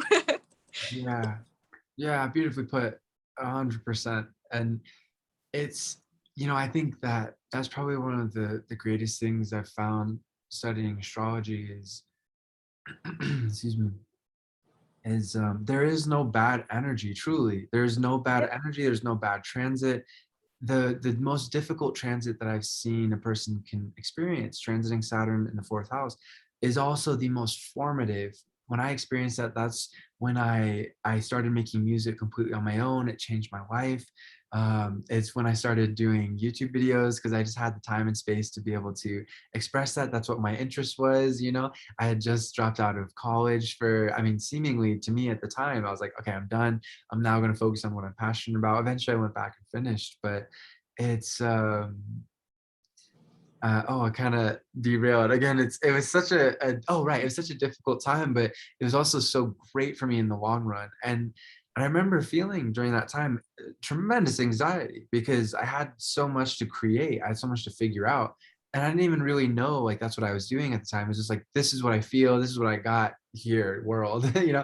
And I look back at those videos, and I'm just like, wow, it's amazing people still watch those because they're, you know, like the content was good, the heart was there, the vision was, you know, was ideal. And but the video quality, the audio quality, you know, I'm wearing a bathrobe, my hair is all crazy. Wait, are you talking Like, about your oh my, older videos? No, that's how I found you on YouTube, because it was like, I don't know, 5 years back. It was the only video that resonated with me for Aquarius Mercury, because I remember I started digging into my own birth chart back before I did readings. And I was like, what does it mean to have an Aquarius Mercury? And they're like, oh, well, this guy had, but they were an Aquarius Mercury. I was like, I want to know from someone. And I believe you have a Gemini Mercury, but the house is in Aquarius, that's or correct. Nice. okay, cool, Yeah. nice. So yeah, with that, I watched it and I was like, cool, someone that has the same energy as me, the same thoughts, so I can kind of trust them. And then they seem very knowledgeable. So I like watch it. I was like, whoa. And then I started looking at other things. I'm like, oh, here's something more recent. Oh, wow. Oh, wow. Nice. So that's like, and like a lot of people, they'll go on my old videos too, when I had long hair, before I came, like feminine, crazy, just all over the place. I didn't script anything. I was just like, oh, whoops, and people, they like it because it's very authentic. So that's cool that you're like, I didn't like the videos, but I was like, dude, that's how I found you, the Aquarius Mercury one. That's like, that started the journey. That's So dope. awesome. And I think that, thank you, that's awesome. And I think that that illustrates exactly what we were talking about, where if the positive intent is there and you're just doing your best, you know, like my first couple of videos, I'm really stiff and very like protective on the camera, but like I'm opening my heart. It's just, you know, I'm not used to it, so I'm a little uncomfortable. And then you see as like months go on, it keeps developing. I think it's so important for everybody to just keep like follow that positive intention and go with it, and things do develop. And it's again, I really appreciate, you know, you saying that, but at the same time, like analytically, I look back and I go, oh my goodness, I'll never do like, you know, those particular things good. And that's all good, like it's not a judgment or anything, it's just like, okay, cool. And it is funny because I've had this conversation before with some other individuals, and they said the same thing, like, no, it's like it was, your heart was there. And like, that's cool, like I'm glad you saw through all the you know, all that to see that. That's beautiful. And it's so truly, I mean, it's so humbling. I think especially like what I intuit and seek to invent for my own personal future. It's like I'm ready to grow, especially with the next couple of years. I'm ready to grow to be in a positive, I think, and you know, so are you. It's a really exciting thing. It's like we're ready to grow to be able to influence so many people. And I don't, you know, influence is one of those words that can also fall into like the shadow part where people are like, oh, I'm an influencer. It's like, Yeah, are right. you doing it like in a good way, like a positive way? You know, again, they're each their own. Good But intention. like, yeah, like, to be of a real positive influence for anyone who is interested. I'm really looking forward to that. And I think that my own, you know, clumsy journey is a really good example for everyone. Like, just do it. You'll figure it Yeah, out. Like I just yeah. finally got good audio and video the last like a year. And even then, like last like 6 months, I finally was like, oh, I should just use my phone. Oh, I should, you know, this is Oh, so it yeah. works out, and it just continues to work out. And just follow your intuition. It's so, even when you don't know what you're doing, even when you don't know how it's all going to pan out, just trust what feels right. And you know, I love what you said before of sometimes it is, I think, a lot of people, like, quote unquote, like new age, they fall into that trap. And it's so nice, I don't, I feel that with you at all. I feel like you're very much on the like real world perspective, like, yeah, like positive thinking, but also like, yeah, sometimes shit happens. It's like sometimes things are difficult, things are like trials. And I, Oh, like toxic positivity, like that's like I what love I'm like, you that. can't be That's happy so all the time. good. It's like, What's no, the just smile. Not It's like, happy. oh It's my like God, that. it's like, don't fake it. You're making it worse. You're making yourself more stressed. God, just like Totally. cry, yell, break something, whatever. Oh, it's like emotional makeup. I'm like, Yeah. makeup can be cool. I know nothing's wrong with makeup, but like it's like it's a mask, and I Yeah, think it's that life ego. it is difficult. It does have its trials. I mean, to be human, it's such an endless dream and blessing for us to wake up to. And it's beautiful. I mean, and just like, you could cry, just even, go through your whole life crying, just the beauty of it all. But face the darkness, face the difficulty, the potential darkness and the shadows within ourselves, and learning about our energies. And that's what's so cool, is with awareness anything is possible. We can illuminate ourselves and others infinitely. Um and I think, just going off of what you were saying, when you're going through a hard time and they happen, look for the positive. Look for what you can build out of that difficulty. Look for how you can grow and transform yourself. And then all of a sudden, like I was saying, like Saturn in the fourth house, which is the hardest transit we could go through in so many ways, is also the best transit we could go through in so many ways. It changes our lives for forever, and we just continue to grow. And it's just, again, it's unlimited potential.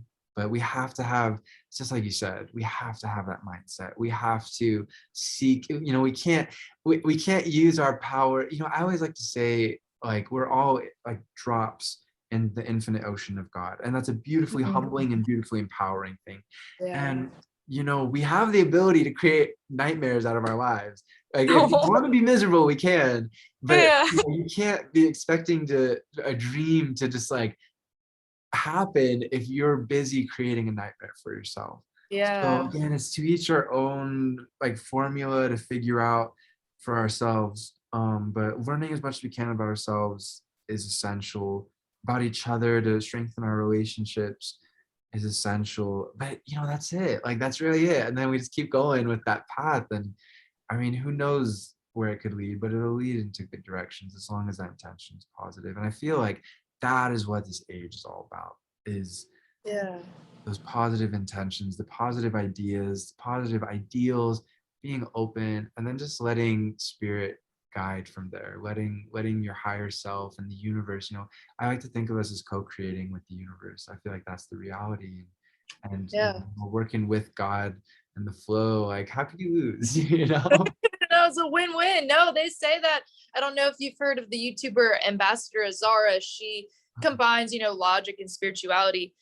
But she said, when you create a spiritual business, the reason why spiritual businesses do so well and they have longevity is the intention you put in it. Yes, you do have to learn about marketing. You got to learn how to make the thumbnail. You got to learn how to make yourself uncomfortable, promote yourself, right? But you have this intention that I'm doing this because I was made to do this. I'm doing this because I want to convey a message to other people. Like, I'll just use an example. Some of the things I teach about, I want to teach others because I'm like, holy shit, dude, you can change your reality from your mind. That's really cool. Also, empowerment. I don't want any, my purpose is freedom. I was put on this earth to find my own freedom and then show others how to have your own freedom, financially, physically, mentally, with myself. So every time I do a video or I'm like marketing something or putting it out, I'm like, okay, I want this to help their freedom. So spiritual businesses do really well because you have that intention. You're meditating, you're taking care of your body, you're tuning in. Okay, what do I want to do, spirit guides? What do I want to do, higher self? Why am I here? And you put that into your business. It does really well versus somebody else that, I want to make as much money as possible. I want to, just like, like go shortcuts, right? So I feel that, with your intuition, all that, when you put that intention out with the Age of Aquarius into any spiritual business. And I learned this with YouTube. I spent a lot of time kind of, oh, I need to learn more. I just said, you know what? I'm going to do it. I'm going to do the best I can, but I have a good intention behind it.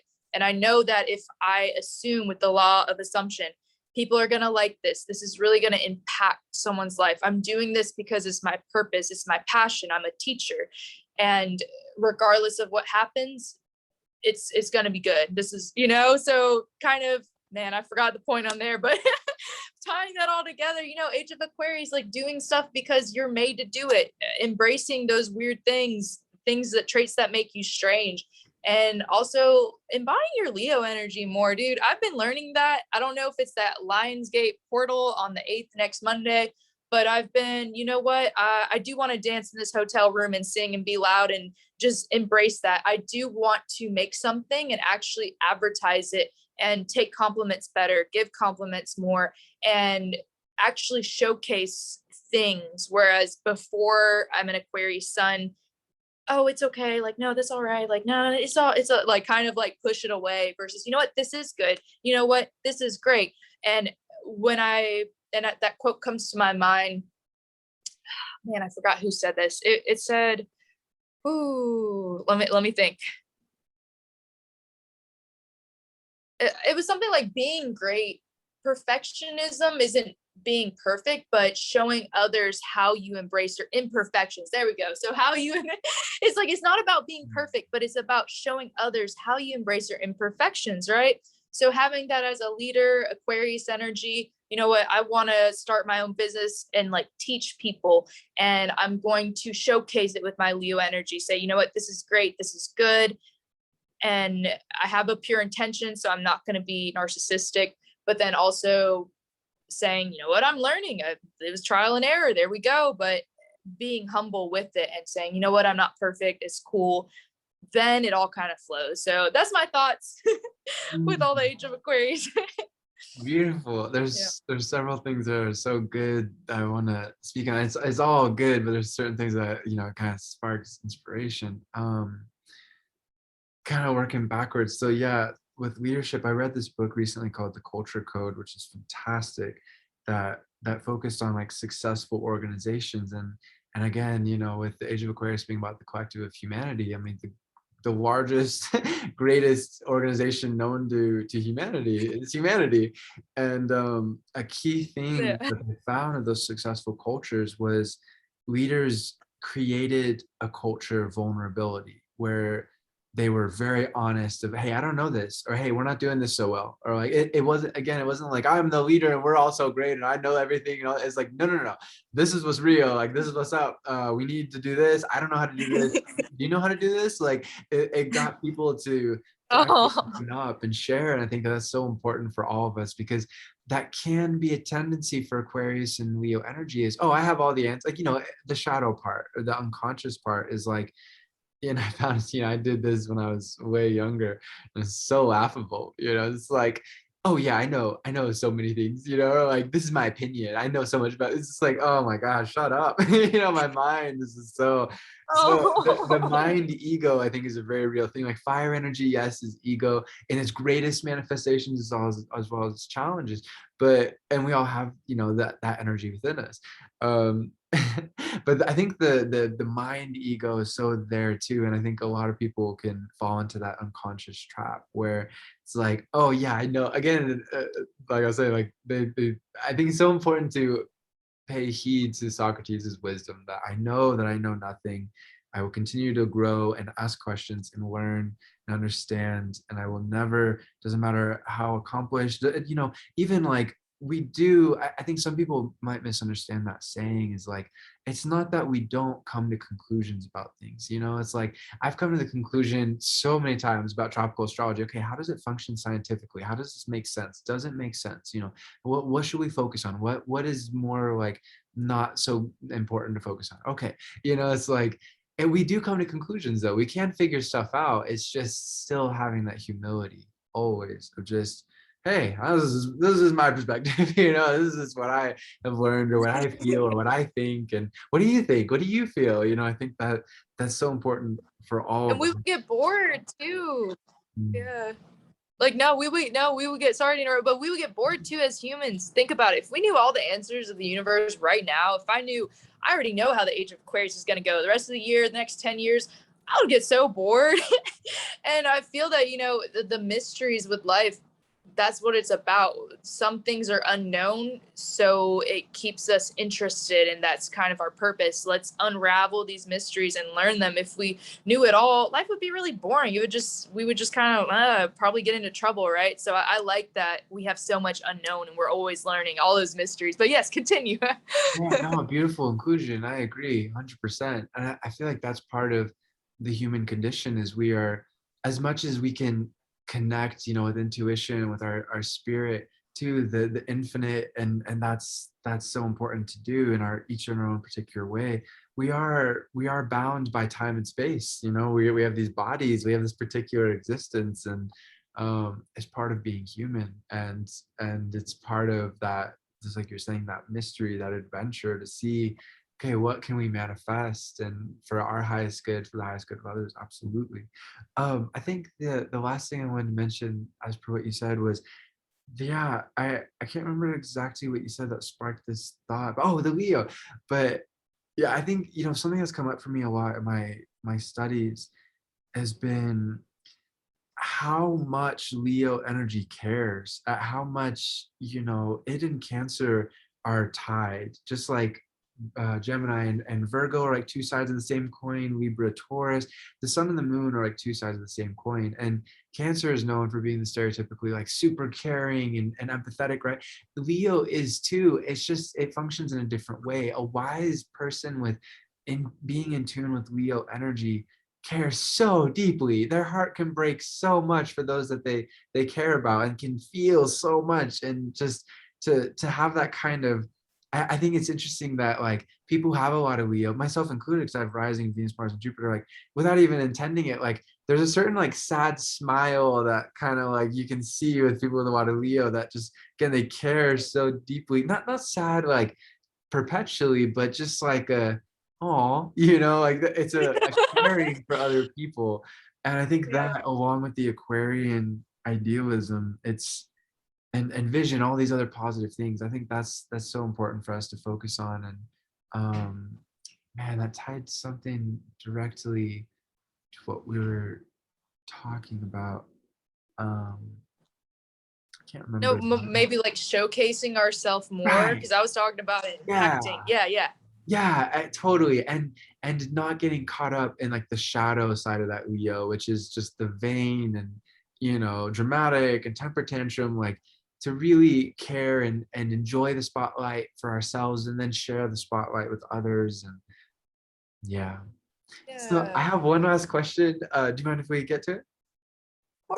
So this Yeah, is yeah, go ahead. super, super like, oh, man. But okay, so what do you imagine the age of Capricorn to be like about 2,000 years from now? Where will we be? What's going to be going on? What do you imagine?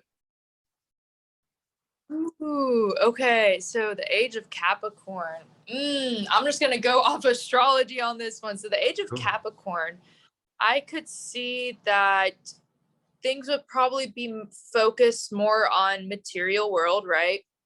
Stability. But with the age of Capricorn, I could see us as a whole collective being very consistent with our passions. If we're in the age of Capricorn, like say we're in the age of Capricorn now instead of Aquarius. Okay, so say I'll use acting for example. If it's the age of Capricorn, every day I'm going to be focused on acting, even if I no one like receives it, even if they're rejected. I'm going to be okay. Well, I got to do this. I got to do this because I'm very kind of in tune with this energy. I have a Capricorn sister, and she when she was 18, she went directly into college, stayed in college till she was 23.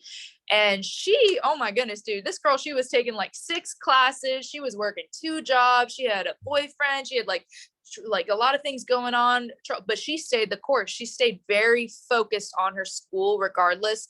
And then at the end, she graduated and she applied for a job that was for a CPA. She's going for accounting. right? And it was 2 years ahead of time. They called her back and they said, hey, this is closed, but we have a better job for you. She got the job, and it was like, basically her career, it's like, it's done now, it's over, like, it's in the best way. She already got it. She's set for life. She's The accountants make like about 100,000 a year. So because she stayed the course 18 to 23, and she said, no, I'm going to do this. I don't care if the boyfriend's breaking up with me. I don't care if I'm working this job, if there's house. She was very, very, and I remember I would hang out with her. I'm like, can we hang out, Naomi? She's like, I have to finish this first. I'm like, ah. She's like, just chill for 2 hours. But that's Capricorn mentality. So if we were in that age of Capricorn, I could see us all being very, very focused, prioritizing our work, and then play after. We do have to have that balance. I do remember she would go, when she would party, she partied hard. She had an Aries moon. She's like, let's go get blackout drunk. But she was very, okay, I'm going to get up at 9 a.m. and I'm still going to, focus on this test that's done. So with the age of Capricorn, being very consistent, taking small steps, like that little Lily, like that little Billy goat riding up the mountain, like, oh, sorry guys, you can't make it. Well, I'm going to keep going, right? So to the very top, knowing that, and also having the mentality, okay, how do I, because they say Scorpio has the power. Scorpios are born with power. That's why we're very intimidating for a lot of people. We have a very penetrating gaze, Scorpio rising, sun, moon. But Capricorn wants the power. So Scorpio, they have it automatically. They figure out, okay, where do I want to put this? Do I want to lead? Do I want to use this for bad? Do I want to use this for good? Capricorn, they strive for it, because what you think about becomes your reality. They're always thinking about work. They're like, oh, I gotta work. Let me put my partner in and function our schedule after this work or before. So if we're in the age of Capricorn, but also, it's not just about work too, because Capricorn, they're right for Aquarius. So I could see them also, they're very intelligent. They see what's wrong with the world because of their Saturn influence. And they see, okay, this is where the government is kind of fucked up. This is where it's not working anymore. So let's start on something new. So I do get that they're also spiritual. So it'd be kind of a blend of both, but that's how I feel, Age of Capricorn. That was a cool question. I did not expect that at all. What do you feel about that? That's a cool I was answer. just like, Yeah. It's so cool again how we all just have our own perspectives, and I've thought about this for a while, just more I'm like, huh, what would that be like? And I never thought really on that like personal level, like, oh yeah, like living it. I always felt like I don't know, I just thought like more just like humanity as a whole, and that's really interesting. I really like that. I think that makes a lot of sense. And for me as a whole, I just picture, and again, it's so hard to like, just as a preface, it's like, oh my goodness, so much is going to change and grow and evolve for us as human beings, including ourselves, not like most of all ourselves, over the next 2,000 years. So it's, I mean, what are we going to be like more, are we going to have like physical bodies? Will we like be in some kind of oh energetic shit. spectrum? You know what I mean? Like technologically, what will we unlock for ourselves in the next 100? Well, that's more like maybe in the next 500,000 years. I don't know, 2,000. So there's so many questions. Of course, this is pure speculation, pure imagining. Yeah. But I feel like for me, I saw just like you said, that Capricorn following up with the Aquarius, both of them having that Saturn, that structure, that focus. And I feel like with that Cancer influence too, I feel like we're going to be, I mean, obviously assuming humanity's existence in the first place, but I feel good about that. Feel good. I feel like we're going to be terraforming so many different planets throughout our galaxy and even beyond. I feel like we're going to be able to, and who knows, maybe that's even in the age of Aquarius, but I feel like the age of Capricorn, we get really like codified with it, really focused, and hopefully we don't get too rigid. Hopefully I think, but that's part of the beauty of Capricorn energy, is we can learn from the past. And I feel like all that we experience over the next 2,000 years, and also previously, but especially over the next 2,000 years, there's just so much that we're going to learn and grow and do and become. I hope that that age takes the best of that and really like solidifies it and stays in tune with those ideals, and makes it, again, it doesn't become too rigid with it. But I feel like you know, what popped in my head when you were saying that was like, I picture like the Vulcans from Star Trek of just being very logical, you know, and I feel like that's probably in our future, you know, for the next 2,000 years in a major way. But that Capricorn, I think, is going to extend it even further. And I don't know, it's, you know, we'll always have our emotions. I mean, as long as we have bodies, or maybe it's just part of consciousness. I don't know. There's so many great questions, you know. But that to me is what I feel like is going to happen. We're just going to continue to grow throughout the universe, eventually meeting other alien species, hopefully having Yes. vacuums, you know, being wise. So even if other alien species are not wise, we can still maintain as much peace as possible and just learn and keep growing and just keep. I mean, I don't think consciousness is a goal. It's not like we're not looking for, you know, I think one of the greatest spiritual wisdom is uh, to just be still and to just be and to appreciate that and to have all of time and space melt away and we're just consciousness. You know, that's a beautiful thing about existence. That's probably the most beautiful thing is just existing, you know, without any kind of Yeah. anything in the way. Um, but I do feel like it's natural for us, you know, with this time and space physiology of being human, to just keep growing again, hopefully, ideally, peacefully, if as long as we're in tune with ourselves and our morals throughout the cosmos, and helping other species to also do the same. You know, very much again like Star Trek or like Mass Effect, you know, these type of these narratives where there's all sorts. I mean, Star Wars, sure. Star Wars, that's a whole other topic. There's some stuff there that I don't, you know. I think Star Trek is a better example in a lot of ways. It's not like a hierarchy of power, of universal power and whatnot. It's so frustrating with Star Wars that went that direction. Yeah. Anyways, you know, I feel like that's our future, and logically it has to be. And I feel like I don't know. I feel like with that Capricorn, we're going to be able to really focus and take it to a whole other level. But again, even with the next 2,000 years, it's like, oh man, like 2 years with all of that's happening, 2 months, you know, it's so much can happen and change, let alone 20 years, let alone 200, let alone 2,000. So I don't know, but it feels like it's going in in a good direction. And if it stumbles or set speed bumps, I have ultimate optimism and faith in humanity to figure stuff out. We can sometimes drive it to the last possible second, but we are very resourceful, and ultimately we do figure stuff out. I certainly hope so, Yeah. you No, know. I agree. But I hope so. I feel No, that. we will. No, we're gonna figure it out. I feel that you said that it could happen, you know, within a few months from now, a year from now, 2,000 years from now. I feel like the more you spread awareness, just what is possible, or saying, for example, me saying we can telepathically communicate.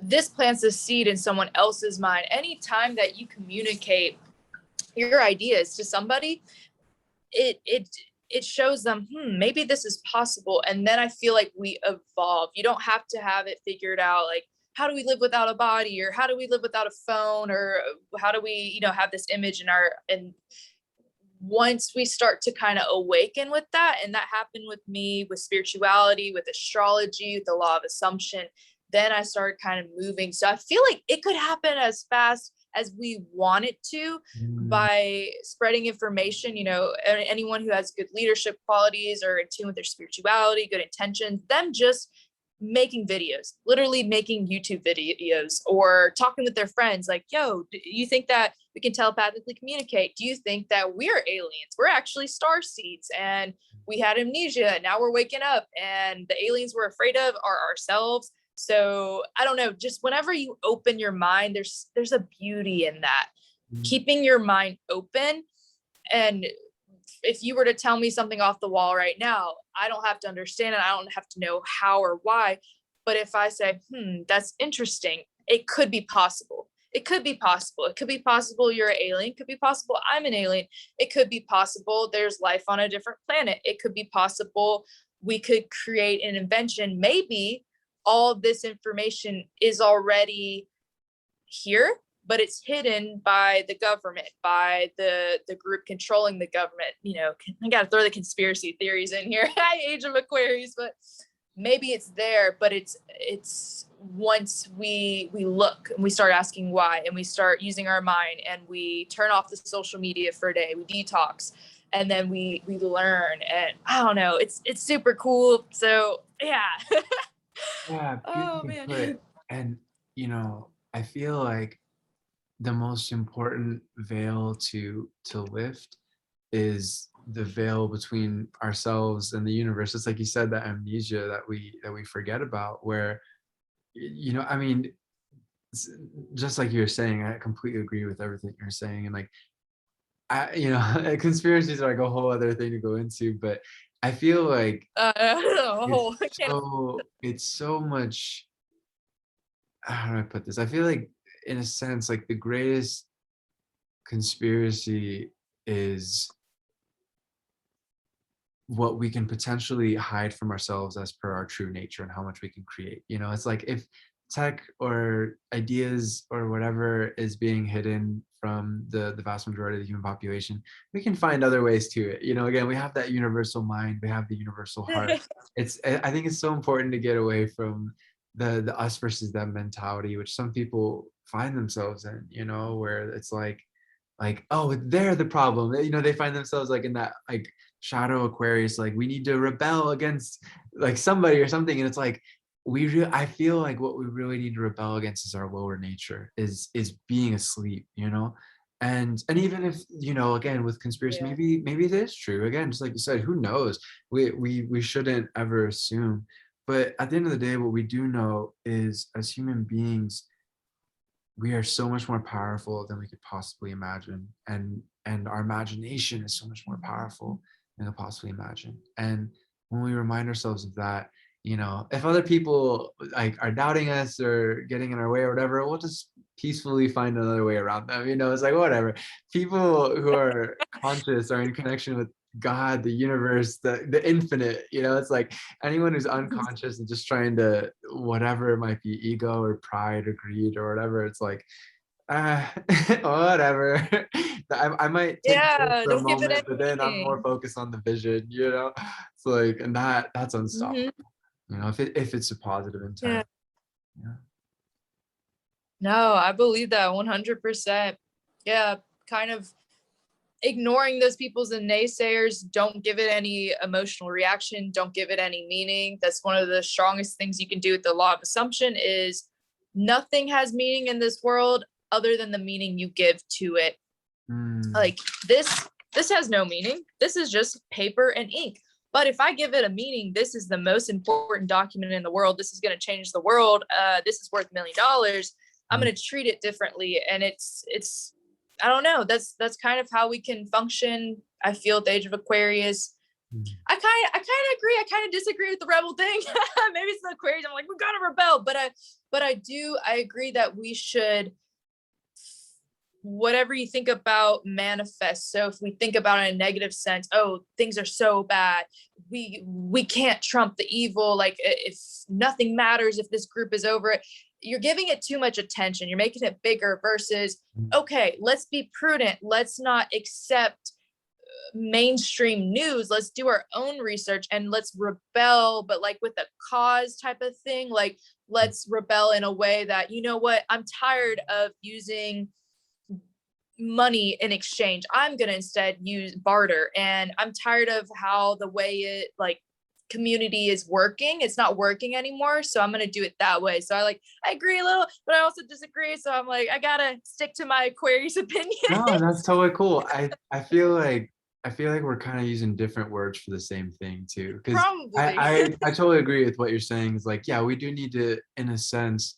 rebel against the wealth inequality that exists in Yeah. the world. But it's just like you said, it's rebelling with the cause. It's I think utilizing peaceful intention and creating an alternative, um because just ultimately, it's so easy, for us as human beings to fall back on the us versus them mentality. And certainly, like, some people are fucking up. It's like some people just only care yes, about money, only care about yep. power, and they're corrupt.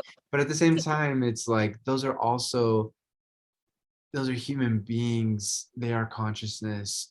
And even if they are like just horribly narcissistic, they're not ever really going to change. Like, there needs to be a transfer of power in a different way. Again, I feel like focusing on the positive intention is, I think this is the key for what I'm trying to express. Is my teacher who helps me so much, she's a tarot master, Teresa Peacock. She's really incredible. She also helped me with astrology. She taught me something one day where I was like, oh, that's good.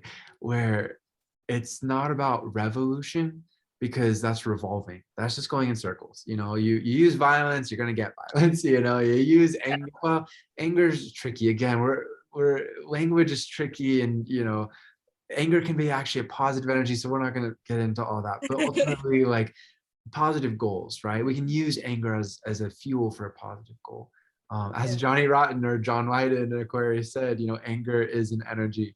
As Joe Strummer, Leo said, you can use it. You can use anger in a positive sense to move forward. So, anyways, okay. But going back, digression. I kind of lost my train of thought. Oh, right.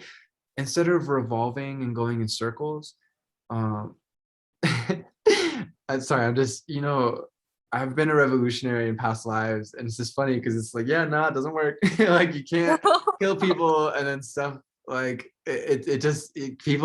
suffering continues, the unnecessary suffering. I think instead of revolution, the key is evolution. It's to evolve. And when we get past this idea of us versus them, as much as, again, there's certain individuals I'm like, ugh, that person sucks. They're so selfish. Like, they don't care about anyone other than themselves or their money or whatever. Like, again, it's not so much like accepting the negativity, or like embracing the dysfunction, in any kind of way. It's more like, what I mean is just like, okay, how can we get to the ultimate higher manifestation here? It's not about us versus them. It's about, us all growing as much as possible. And if that person won't grow, so be it. But we'll outgrow that person. We'll grow without them, and we'll find another means of success, another means of solving the problem. Yeah, that's what I mean. And I feel like we're on the same page. We're just, language is tricky sometimes. Oh, I like that. No, I like what you said. It's not revolution, it's evolution. So Great, right? She is rooted Aquarius. Go figure. yes, yes, I'm down for it. I love it. All the Aquarius energy. Yeah, knowing that, I feel that. And the pen is mightier than the sword. That came to mind when you were saying you can't fight violence with more violence. Yeah, language, communication, self-awareness. So I feel that too. The Aquarius energy is all about self-awareness, evolution. Aquarius, we get kind of a bad rap sometimes because we go on a hiatus. We literally go MIA. We turn our phone off. We disappear for weeks, days. Everyone, my family knows this. My friends know this. They gotten used to it. Other people, they're a little scared by it. They're like, "How do you do this?" I'm like, I don't know. But what How'd we you find do, me? yeah, right. Like, how are you out here, man? Like, where's your phone? Oh god.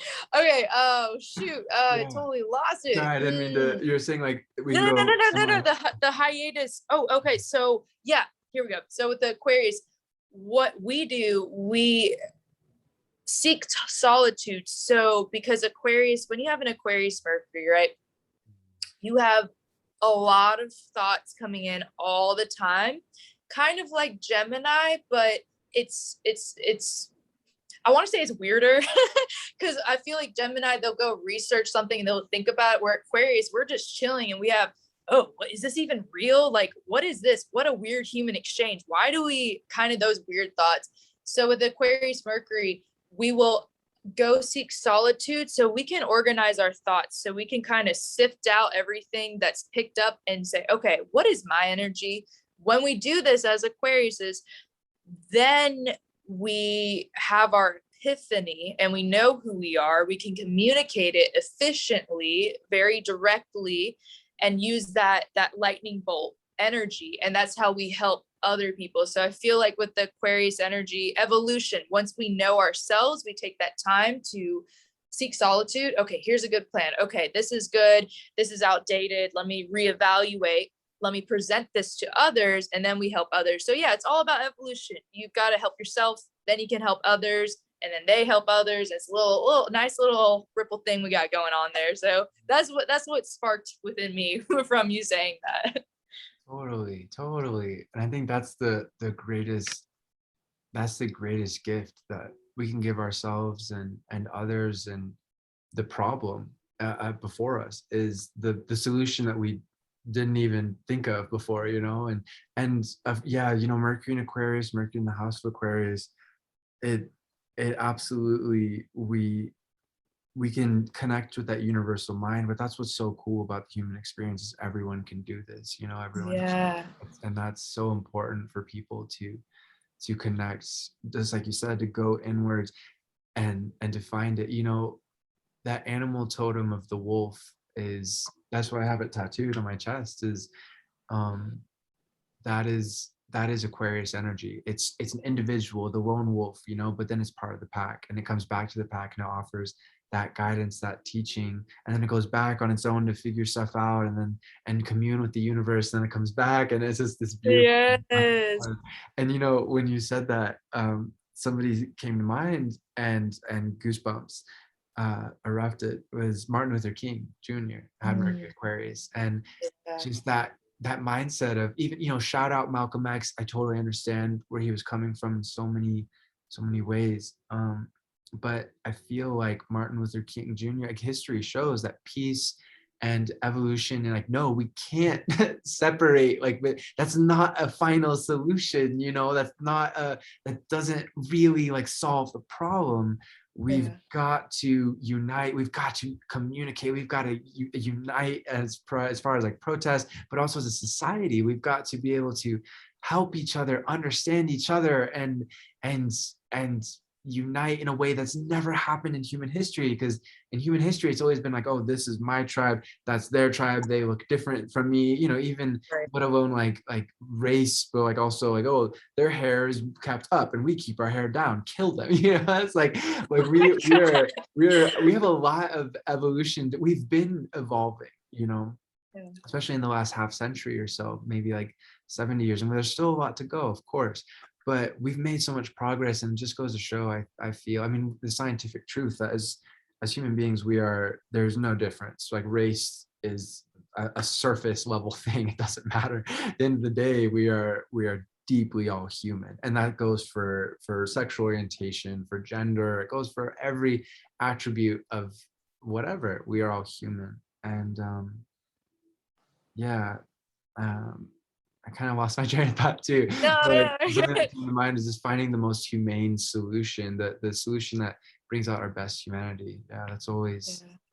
Oh, that's what I was gonna say. With Martin Luther King, he was looking ahead. And again, regardless of whether somebody has that Mercury energy or not, I think we can learn from Dr. King in this respect, where he was looking ahead, so far ahead that people around him were saying, no, that's not the way. We need to get violent. We need, again, shout out to Malcolm X. He had his points, I understand, but I think history has shown that Martin Luther King's vision was overall the right one. Again, Malcolm had great points in other respects, as for self-defense and needing certain things, for sure, that Dr. King wasn't necessarily focusing on. But as for the overall vision for humanity, uniting peacefully, lovingly, with understanding, really evolving for all of us, white, black, whoever.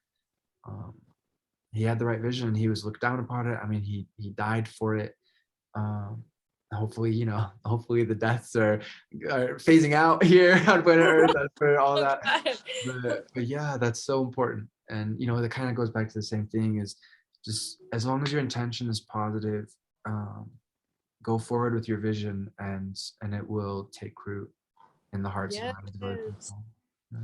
No, I love it. No, and they say the reason why Martin Luther King differentiated from other people, because there was a lot of people said, hey, racism, that's not the way. This sucks, guys. Let's throw this out. They do say the reason why he was so successful wasn't, he was doing something different, more so as he communicated behind a cause. And Steve Jobs, a terrible comparison, but like he has Aquarius and he says, I believe, right? Right. So I believe in this. And so when you communicate very firmly, I believe, people are going to show up, not for you, not for, the human body, but the cause. I believe in this. I believe that men and women are created equal, regardless of the skin, the color, whatever. We should all be treated with equality. He preached this belief very strongly, and that's why so many people showed up, because yes, he had the confidence to do it. It was his passion. It was probably his purpose, his main purpose on the world. That's why he didn't let anything stop him, and he got further than most and changed the world, right? But with that, it was his belief. So I feel that with Aquarius energy, we all hold this within us. If we can communicate efficiently, this is what I believe. I believe we should all be free. I believe that we should make a change. People are going to start showing up for you, and it's not you. I mean, yeah, it is you. Yeah, you're special, you're different, but it's also you being very confident in this. This is what I believe. This is what I'm going to change. And, you can show up or not. I'm going to be here regardless. And then people are like, whoa, I believe in that. Yeah. Like, I don't know. That's something that popped in my head when you're talking about Martin Luther King. True. And, that makes room for other people's specialness to come forth in their own right, and that's totally, and, Steve Jobs is also Mercury Aquarius, by the way. Yeah, he's Mercury Aquarius, and like that's why I researched, I went very deep into Aquarius Mercury, because it's like, I want to learn all about this. It's a genius placement, man. Like, I mean, but they got a little leg up on the epiphanies. They come a little bit faster to us with Aquarius Mercury, where I feel other zodiac signs, you gotta kind of like, you can tune in, but it's a little bit more difficult. So we have that. We do have the isolation, so that kind of it balanced, right? So with the Steve Jobs, when I learned about him with his Aquarius Mercury, the reason why Apple was so successful is other businesses said, we're launching this phone and it's the best of the best and it's at the lowest price and we want to make a lot of money off it. That's why it wasn't successful. Steve Jobs said, I'm doing something that's going to change society. This is going to make their lives easier. I believe in this. And he told all his employees while he was doing a speech, and it was really impactful, we're making the best products that will change the world. You're standing behind this cause. So people followed him because of his beliefs. Again, it's his beliefs. He communicated, and that's very Aquarian, right? We all have that energy too, but I like Aquarius because we're opinionated. We're like, nah, you're not going to change my opinion. They stay and they're like, I don't care. It's weird. This is my passion. This is my purpose. So with the Steve Jobs, I get that with him. He communicated that, and it was successful because he believed in it. He communicated, he got everyone on his team, and then he kind of showcased it. Maybe he had some Leo in his chart. He's like, look, guys. And everyone's like, whoa. But he did, every time he makes a product, he really works on it. And man, I forgot what I was going to say. I'm thinking about another invention while I'm talking about this. He still holds to his beliefs. He does the best he can. He does it in a better way. Every iPhone, whenever he had it, let's make people's lives easier. Let's change the world. Let's change the collective, versus another company. Let's just make as much money. We're the best of the best. He was like, no, we're going to change the world. So that's something I noticed with Aquarius Mercury's, that energy. We all have that vision. Like I feel within us, we all hold this regardless of your zodiac sign. We do want to make a difference. Just Aquarius, we know we can. So we kind of like, let's go, let's do it. Like it's our vendetta kind of. We're like, let's do it, rebel. Yeah, definitely. Absolutely. It's the more negativity that we experience, the more that, I mean, of course there can be an emotional effects. We might have to really consider things like, hold on, is there things that I'm missing here? Is there anything I need to consider? But at the end of the day, when we come to the conclusion, like, no, I'm on the right track, or, like, or whatever. It's like, no, okay, I'm definitely going to got this then. God, got this. Absolutely. Absolutely. And I think that's, again, I think it's so important for, just like you said, for every zodiac sign, like it's so important for all of us to learn about all of these different energies. Of course, you know, Yeah. we are focusing on Mercury, Aquarius, and that's its particular gifts, but every single energy has its gifts, and we can learn, we are meant to learn from each other. So I hope that, you know, anybody who's watching that part understands that that does apply to you too. If you admire these qualities, and for all of us, if we admire a quality in another person, we can develop that within ourselves. You know, Yeah. it's important to accept and embrace how we are as per our particular energies. We'll never, you know, always be a Gemini, you know, etc. Like we'll always have our energies, but we can learn, again, evolve. We can evolve Yeah. so infinitely much in any direction. So I think that's important. Yeah. Yeah, you can tune into it. I feel Yeah, that. true. You We can covered use so the much law of great assumption. stuff. Oh yeah. Sorry. All right, so Go no, please ahead, go continue. ahead. You're about to say. The last thing, then we'll wrap up. The law of assumption, I noticed this because I kind of fell into the trap. I'm an Aquarius, I'm a Virgo moon, I'm a Scorpio, right? But Mhm. a law of assumption, you can take any quality, any personality trait you like in other people and yourself and assume that, and it'll be true. And I found this because I looked up, it was funny. It was somebody who had a Gemini moon or Gemini Mercury. He was a Virgo rising. We went in a bar and he's like, "Do you know anything about astrology?" And I said no, because I wanted to hear his perspective. He's like, "No, no, no, no, let me tell you about yourself." So I'm like, and then he was like, "You jokester, why didn't you tell me?" I'm like, "I don't know. I just like to see people's perspective. I don't know." But he was telling me about the cusp, how you're an Aquarius, but you can be on the cusp and share signs. So found out I was on the cusp of Aquarius and Pisces, and I always labeled myself, "Oh, I'm emotionless, you know, I'm a robot, I can detach, you know, I have emotions, but I can turn them off when the time calls." Then I saw, "Oh, I'm on the cusp of Pisces," and I learned about it, and I was like, "Oh, well, yeah, I am really sensitive. Oh, yeah, I kind of look at the world like it's so beautiful, it's so romantic, but I don't show a lot of people that." Yeah, I get, my feelings do get hurt very easily, and I romanticize my life. I like fairy tales, mermaids, all that stuff. What was the other thing? Escapism with Pisces. I would kind of, if there is a problem with somebody in my life, I would just go write about it, or I would go read, or I would disappear in that. So I noticed, oh, I'm actually really emotional. Holy heck, I'm really spiritual too. Wow, I have a strong intuition. Wow, I have this water energy. I have a lot of feminine energy within me. I have a lot of empathy. And because of that, so when you use the law of assumption, or when you kind of learn, "Oh, I have Aquarius, I also have Pisces, I also have Cancer, I also have Leo," and you can, like, this week I've been really in Leo energy. All right, let's go Aries energy, fire, let's put that creativity, but also balancing it, kind of lowering my voice when I want someone to see me as more feminine, being more relaxed, chill. So yeah, dude, you can hone into any of these things on your mind. Super amazing. That's it. That's the last thing. But I was like, I gotta get Yeah. that in. It Oh. changed my perspective. I was like, oh shit, I Mm. have Pisces too. That's why I feel a little different than the other aquas. Like, I have that emotion, but I can shut it off. I can like tune into it if I need to do a tarot reading, and I can tune into the Aquarius if I need to get more masculine or create a project and push it out, and then both of them at the same time if I want, right? So Mm. yeah.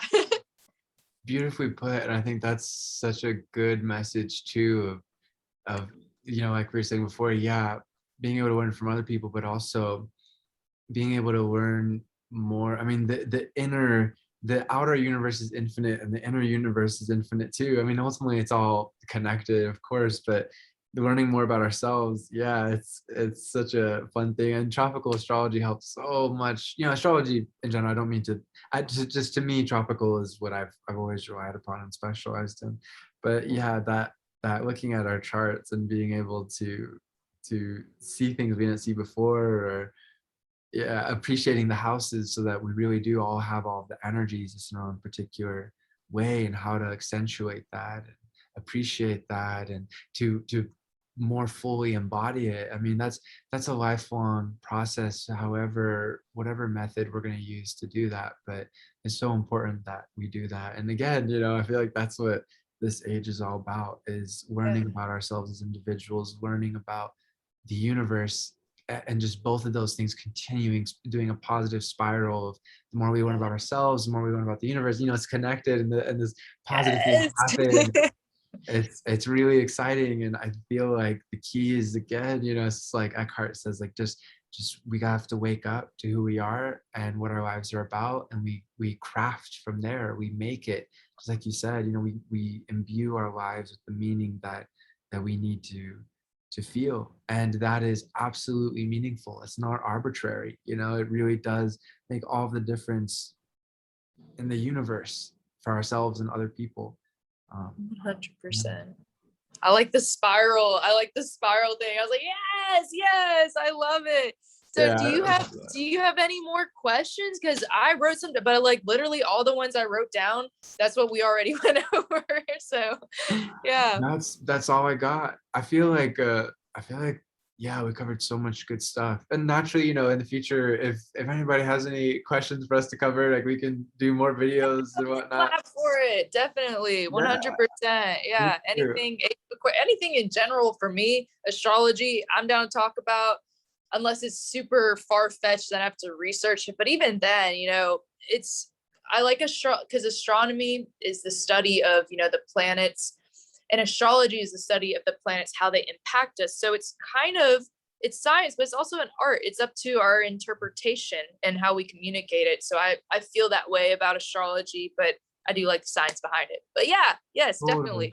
Yeah, I see it as it's a soft science founded on a hard science. And so it has incredible benefits because we have that data, but then exactly there's a science, but there's also an art to interpretation. Yeah, Yeah. absolutely. And applying it, to ourselves, to other people, etc. But yeah, we can go on and on and on. Right. It's been so fun. So Yes. in the about section, I'm thinking let's put both of our YouTube channels so people can find through either link, and Yeah. come get readings if they want. And yeah, Do it. please, ask questions in the comments, or share your perspective, what you think, what you feel. um I don't really know what else to say except just enjoy consciousness. That's what we're here for. Enjoy the age of Aquarius, man. Embrace your Aquarius energy. Let's go for the future, and also showcase your talents with the Leo energy. Super amazing. You got it, guys. Let's go. I'm ready. Beautifully said. Awesome. Well, I always like to sign off. Infinite love to you, my friends. Namaste. And namaste means the divine in me, the divine in us greets and celebrates the divine in you. So thanks for watching. Yes. Until next time. Yeah. Thank you guys so much. Amazing. Love it. All right, bet. All right, cool. Peace. Bye. See ya.